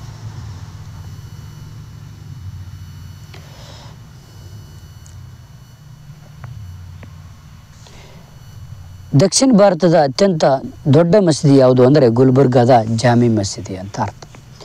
ಜಗದ್ಗುರು ಬಾದ್ಶಾ ಎಂದು ಯಾರನ್ನು ಕರೆಯಲಾಗಿದೆ ಅಂದರೆ 2ನೇ ಇಬ್ರಾಹಿಂ ಆದಿಲ್ ಶಾ. ನೆಕ್ಸ್ಟ್ ಕ್ವಶನ್, ಇಲ್ಲಿ 2 ಅಂಕದ ಪ್ರಶ್ನೆಗಳನ್ನು ನೋಡೋಣ. ಈ ಬಹಮನಿ ಮನೆತನದ ರಾಜಧಾನಿಗಳನ್ನು ತಿಳಿಸಿ ಅಂದರೆ ಉತ್ತರ ಗುಲ್ಬರ್ಗ ಮತ್ತು ಬೀದರ್ ಅಂತ ಬರುತ್ತೆ. ಎರಡನೇ ಪ್ರಶ್ನೆ, ಮೊಹಮ್ಮದ್ ಗವಾನ್ ಯಾರು ಹಾಗೂ ಅವನು ಮದರಾಸವನ್ನು ಎಲ್ಲಿ ನಿರ್ಮಿಸಿದನು? ಉತ್ತರ ಮೊಹಮ್ಮದ್ ಗವಾನ್ ಬಹಮನಿ ಸುಲ್ತಾನರ ಒಂದು ಮುಖ್ಯಮಂತ್ರಿ ಬೀದರ್ನಲ್ಲಿ. ಮೂರನೇ ಪ್ರಶ್ನೆ, ಹಜರತ್ ಖ್ವಾಜಾ ಬಂದೇ ನವಾಜ್ ಯಾರು ಮತ್ತು ಅವರ ದುರ್ಗ ಎಲ್ಲಿದೆ ಅಂದರೆ ಸೂಫಿ ಸಂತ ಗುಲ್ಬರ್ಗ ಅಂತ ಹೇಳ್ಬೋದು. ಗೋಲ್ ಗುಮ್ಮಟ ಎಲ್ಲಿದೆ ಹಾಗೂ ಅದನ್ನು ನಿರ್ಮಿಸಿದವರು ಯಾರು ಅಂದರೆ ಉತ್ತರ ಬಿಜಾಪುರದಲ್ಲಿ ಮೊಹಮ್ಮದ್ ಆದಿಲ್ ಶಾ. ನೆಕ್ಸ್ಟ್, ಬಿಜಾಪುರದ ಆದಿಲ್ ಶಾಹಿಗಳ ಯಾವುದಾದ್ರೂ 2 ಸ್ಮಾರಕಗಳನ್ನು ತಿಳಿಸಿ ಅಂದರೆ ನೀವು ನೇರವಾಗಿ ಗೋಲ್ ಗುಮ್ಮಟ, ಇಬ್ರಾಹಿಂ ರೋಜಾ, ಬರಾಕ್ ಕಮಾನ್ ಆ್ಯಂಡ್ ಬಡೆ ಕಮಾನ್, ಆನಂದ್ ಮಹಲ್ ಆ್ಯಂಡ್ ತಾಜ್ ಬಾಲ್ಡಿ ಇವೆಲ್ಲವೂ ಕೂಡ ನೀವು ಗುರುತಿಸಬೇಕಾಗತ್ತೆ. ಆದಿಲ್ ಶಾಹಿ ಕಾಲದ 2 ಇತಿಹಾಸಕಾರರನ್ನು ಹೆಸರಿಸಿ ಅಂದರೆ ಇಲ್ಲಿ ಮುಲ್ಲಾನ್ ಸ್ರತಿ ಮತ್ತು ಪೇರಿಸ್ತಾ ಅಂತ ಅರ್ಥ. ನೆಕ್ಸ್ಟು ಮುಖ್ಯವಾಗಿ 5 ಅಂಕದ ಪ್ರಶ್ನೆಗಳನ್ನು ನೋಡೋಣ. ಮೊಹಮ್ಮದ್ ಗವಾನ್ ಸಾಧನೆಗಳನ್ನು ಬರೆಯಿರಿ ಅಂತ ಬರುತ್ತೆ. ಇಲ್ಲಿ ಮೂಲತಃ ಪರ್ಷಿಯ ದೇಶದ ಮೊಹಮ್ಮದ್ ಗವಾನ್ ಕರ್ನಾಟಕಕ್ಕೆ ಬಂದು ಬಹಮನಿ ಸುಲ್ತಾನ್ 3ನೇ ಮೊಹಮ್ಮದ್ ಶಾನ ಒಂದು ಮುಖ್ಯಮಂತ್ರಿಯಾಗಿ ಇಲ್ಲಿ ನೇಮಕಗೊಳ್ತಾನೆ. ಅವನ ಸಾಧನೆಗಳು ಹೀಗಿದ್ದಾವೆ. ಹೇಗಾದರೆ ವಿಜಯನಗರ ಸಾಮ್ರಾಜ್ಯದಿಂದ ಹುಬ್ಬಳ್ಳಿ, ಬೆಳಗಾವಿ ಮತ್ತು ಗುಹಾಗಳನ್ನು ವಶಪಡಿಸಿಕೊಳ್ತಾನೆ ಮೊಹಮ್ಮದ್ ಗವಾನ್. ಇಲ್ಲಿ ಮಳ್ವದ ಸುಲ್ತಾನ್ನೊಂದಿಗೆ ಒಪ್ಪಂದ ಮಾಡಿಕೊಳ್ತಾನೆ. ಒರಿಸ್ಸಾದ ಕೊಂಡವೀಡು ಪ್ರದೇಶಗಳನ್ನು ಗೆದ್ದನು. ಆಡಳಿತದ ಅನುಕೂಲಕ್ಕಾಗಿ ಪ್ರಾಂತ್ಯಗಳ ಸಂಖ್ಯೆಯನ್ನು 4ರಿಂದ 8ಕ್ಕೆ ಹೆಚ್ಚಿಸಿಕೊಳ್ತಾನೆ. ಇವನು ಬೀದರ್ನಲ್ಲಿ ಮದರಸಾ ಕಾಲೇಜನ್ನು ಮತ್ತು 3000 ಹಸ್ತಪ್ರತಿಗಳನ್ನು ಗ್ರಂಥಾಲಯವನ್ನು ಏನು ಮಾಡ್ತಾನೆ ಅಂದರೆ ನಿರ್ಮಾಣವನ್ನು ಮಾಡ್ತಾನೆ. ನೆಕ್ಸ್ಟ್ ಕ್ವಶನ್, ಆದಿಲ್ ಶಾಹಿ ಕಾಲದ ಸಾಹಿತ್ಯ ಹಾಗೂ ವಾಸ್ತುಶಿಲ್ಪ ಪ್ರಗತಿಯನ್ನು ಕುರಿತು ಚರ್ಚಿಸಿರಿ ಅಂದರೆ ಉದಾಹರಣೆ ಉತ್ತರ ಸಾಹಿತ್ಯ ಅರಬಿಕ್, ಪರ್ಷಿಯನ್ ಹಾಗೂ ದಕ್ಕನಿ, ಉರ್ದು ಭಾಷೆಗಳಲ್ಲಿ ಸಾಹಿತ್ಯ ಬೆಳವಣಿಗೆ ಆಗುತ್ತೆ. ಅಬಿಬುಲ್ಲಾ ಮತ್ತು ಅಬ್ದುಲ್ಲಾ ಪ್ರಸಿದ್ಧ ವಿದ್ವಾಂಸಕರಾಗಿರ್ತಾರೆ. ಇತಿಹಾಸಕಾರರಾದ ಮುಲ್ಲಾನ್ ಸ್ರತಿ ಅಲಿ ನಾಮಾವನ್ನು ಮತ್ತು ಪೇರಿಸ್ತಾ ತಾರೀಖಿ ಪೇರಿಸ್ತಾ ಕೃತಿಗಳನ್ನು ಬರೀತಾರೆ. ಇವೆಲ್ಲವೂ ಕೂಡ ತುಂಬ ಇಂಪಾರ್ಟೆಂಟ್ ಇರ್ತದೆ. ನೆಕ್ಸ್ಟು ಮಧ್ಯಕಾಲೀನ ಭಾರತದ ಸಾಮಾಜಿಕ ಧಾರ್ಮಿಕ ಸುಧಾರಣಾ ಚಳುವಳಿಗಳನ್ನು ನೋಡೋಣ. ಇದು ಎಲ್ಲ ಸ್ಪರ್ಧಾತ್ಮಕ ಪರೀಕ್ಷೆಗಳು ಕೂಡ ತುಂಬ ಇಂಪಾರ್ಟೆಂಟ್ ಇರುತ್ತೆ, ನೆನ್ಪಿಟ್ಕೊಳ್ಳಿ. ಯಾವುದೇ ರೀತಿ ನೆಗ್ಲೆಕ್ಟ್ ಮಾಡಲಿಕ್ಕೆ ಹೋಗಬೇಡಿ.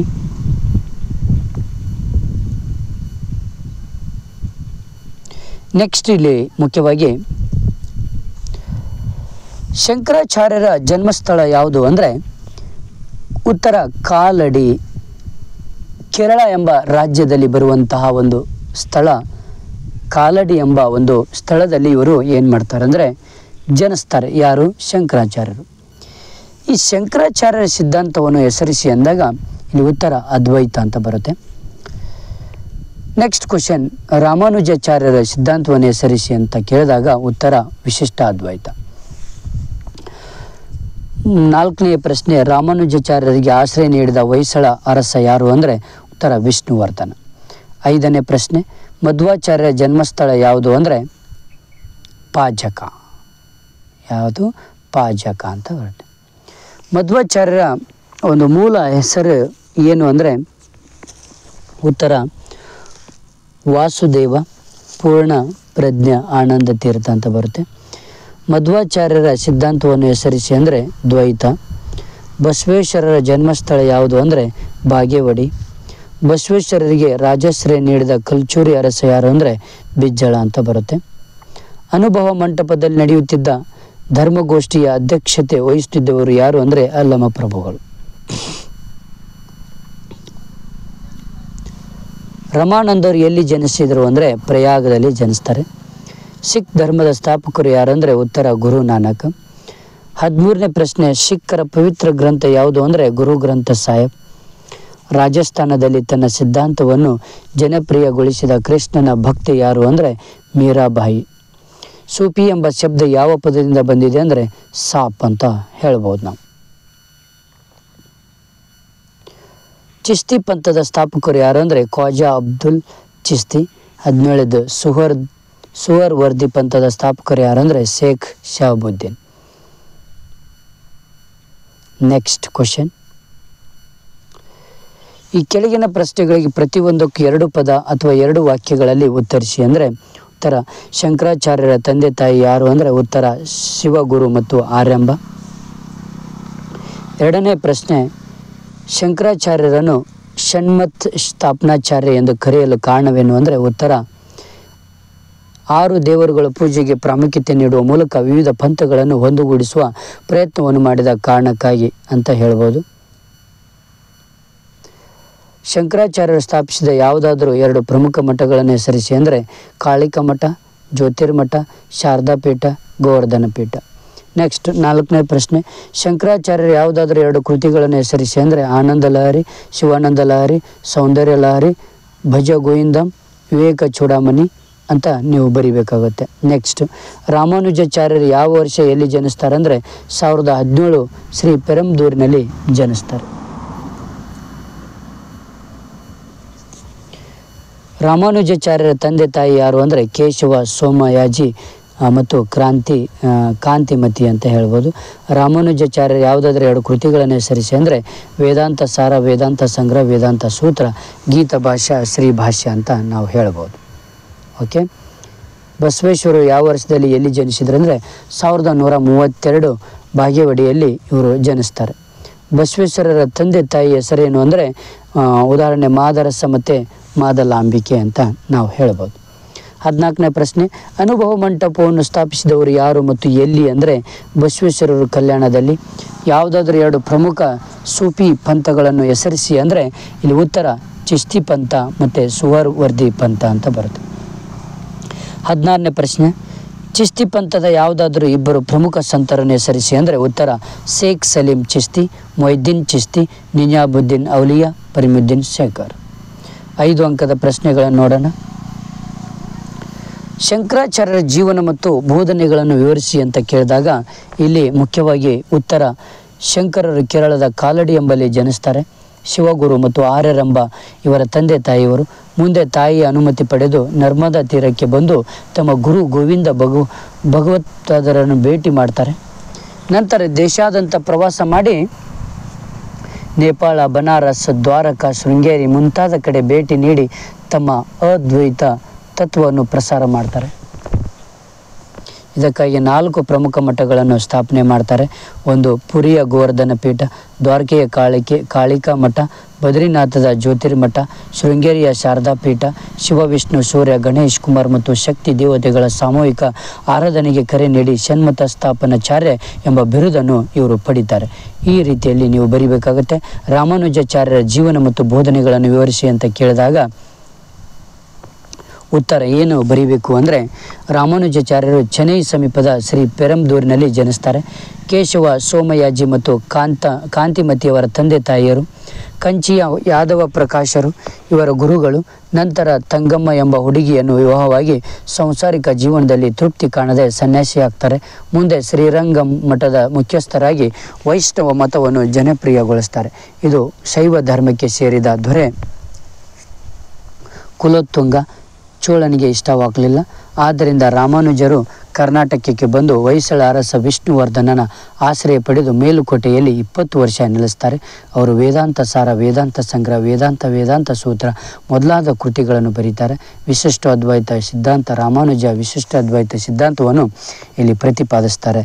ಶ್ರೀ ಅಥವಾ ಲಕ್ಷ್ಮಿ ಆರಾಧನೆಗೆ ಪ್ರಾಮುಖ್ಯತೆ ನೀಡುವುದರಿಂದ ಅನ್ವಯಿಗಳನ್ನು ಶ್ರೀ ವೈಷ್ಣವರೆಂದು ಇಲ್ಲಿ ಕರೀತಾರೆ. ಮಧ್ವಾಚಾರ್ಯ ಜೀವನ ಮತ್ತು ಬೋಧನೆಗಳನ್ನು ವಿವರಿಸಿರಿ. ಇಲ್ಲಿ ಆಲ್ರೆಡಿ ಇಲ್ಲಿ ಕೊಟ್ಟಿದ್ದೇನೆ.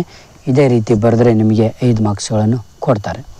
ನೆಕ್ಸ್ಟು ಮೈಸೂರು ಒಂದು ಮಾದರಿ ರಾಜ್ಯ ಅನ್ನೋದಿರುತ್ತೆ. ಅದಕ್ಕಿಂತ ಮುಂಚೆ ಕಬೀರ್ ಮತ್ತು ಗುರು ನಾನಕರ ಕುರಿತು ಒಂದು ವಿವರಣೆ ನೀಡಿ ಅಂತಲೂ ಹೇಳ್ತಾರೆ. ನೆಕ್ಸ್ಟು ಇಲ್ಲಿ ಮೋಸ್ಟ್ ಇಂಪಾರ್ಟೆಂಟ್ ಒಂದು ಮಧ್ವಾಚಾರ್ಯ ಜೀವನ ಬೋಧನೆಗಳನ್ನು ವಿವರಿಸಿರಿ. ಇಲ್ಲಿ ಬೋಧನೆಗಳನ್ನು ಕೂಡ ಕೊಳ್ಳಲಾಗಿದೆ ಆಲ್ರೆಡಿ ನೋಡ್ರಿ. ಒಂದು ಆತ್ಮ ಮತ್ತು ಪರಮಾತ್ಮ ಒಂದರೊಳಗೊಂದು ವಿಲೀನಗೊಳ್ಳುವುದಿಲ್ಲ. ಆತ್ಮ ಇನ್ನೊಂದು ಆತ್ಮದೊಂದಿಗೆ ವಿಲೀನಗೊಳ್ಳುವುದಿಲ್ಲ. ಜಡ ಪ್ರಪಂಚ ಪರಮಾತ್ಮನೊಂದಿಗೆ ವಿಲೀನಗೊಳ್ಳುವುದಿಲ್ಲ. ಜಡ ಪ್ರಪಂಚ ಆತ್ಮದೊಂದಿಗೆ ವಿಲೀನಗೊಳ್ಳುವುದಿಲ್ಲ. ಜಡ ಪ್ರಪಂಚ ಇನ್ನೊಂದು ಜಡ ಪ್ರಪಂಚದೊಂದಿಗೆ ವಿಲೀನಗೊಳ್ಳುವುದಿಲ್ಲ. ಇವು ಕೂಡ ತುಂಬ ಇಂಪಾರ್ಟೆಂಟ್ ಆಗಿರ್ತವೆ. ನೆಕ್ಸ್ಟ್ ಇಲ್ಲಿ ಬಸವೇಶ್ವರರು ಸಾಮಾಜಿಕ ಧಾರ್ಮಿಕ ಸುಧಾರಣೆಗಳನ್ನು ಚರ್ಚಿಸಿ ಅಂತ ಕೇಳ್ತಾರೆ. ಇದು ಕೂಡ ತುಂಬ ಇಂಪಾರ್ಟೆಂಟ್. ಕಬೀರ್ ಮತ್ತು ಗುರು ನಾನಕರ ಕುರಿತು ಒಂದು ವಿವರಣೆ ನೀಡಿ ಅಂತ ಹೇಳ್ತಾರೆ. ನೆಕ್ಸ್ಟು ನಿಮಗೆ ಮೇನ್ ಇಂಪಾರ್ಟೆಂಟ್ ಇದು ಪಾರ್ಟ್ 2. ಪಾರ್ಟ್ 1 ಆಲ್ರೆಡಿ ನಿಮಗೆ ಕೊಟ್ಟಿದ್ದೇನೆ. ಪಾರ್ಟ್ 2 ಇದು ಭಾಗ. ಪಾರ್ಟ್ 3ಯಲ್ಲಿ ಮತ್ತೆ ಕೊನೆಯವರೆಗೂ ನಿಮಗೆ ಎಲ್ಲ ಲೆಸನ್ಸ್ಗಳನ್ನು ಕವರ್ ಮಾಡಿದ್ದೇನೆ. ಮತ್ತು ಮೋಸ್ಟ್ ಇಂಪಾರ್ಟೆಂಟ್ ಕ್ವಶನ್ ಪೇಪರ್ 2-3 ವರ್ಷದ್ದು ಕ್ವಶನ್ ಪೇಪರ್ ಕೂಡ ನಿಮಗೆ ಮಾಡಿದ್ದೇನೆ. ಇಂಗ್ಲೀಷ್ ಮೀಡಿಯಮ್ ವಿಡಿಯೋ ಕೂಡ, history English medium important notes ಕೂಡ ಇದೆ ನನ್ನ ಒಂದು ವಿಡಿಯೋದಲ್ಲಿ. ಈಗಲೇ ಸಬ್ಸ್ಕ್ರೈಬ್ ಮಾಡಿ ಪ್ಲೀಸ್. ನಿಮ್ಮ ಫ್ರೆಂಡ್ಸಿಗೂ ಕೂಡ ಶೇರ್ ಮಾಡಿ ಹೇಳ್ತಾ ಈ ಒಂದು ವಿಡಿಯೋವನ್ನು ಕೊನೆಗೊಳಿಸ್ತಾ ಬೆಸ್ಟ್ ಆಫ್ ಲಕ್ ಹೇಳ್ತಾ ನಿಮಗೂ ಕೂಡ ಒಳ್ಳೆಯದಾಗಲಿ ಅಂತ ಹೇಳ್ತಾ ಇದನ್ನು ಮುಗಿಸ್ತಾ ಇದ್ದೇನೆ.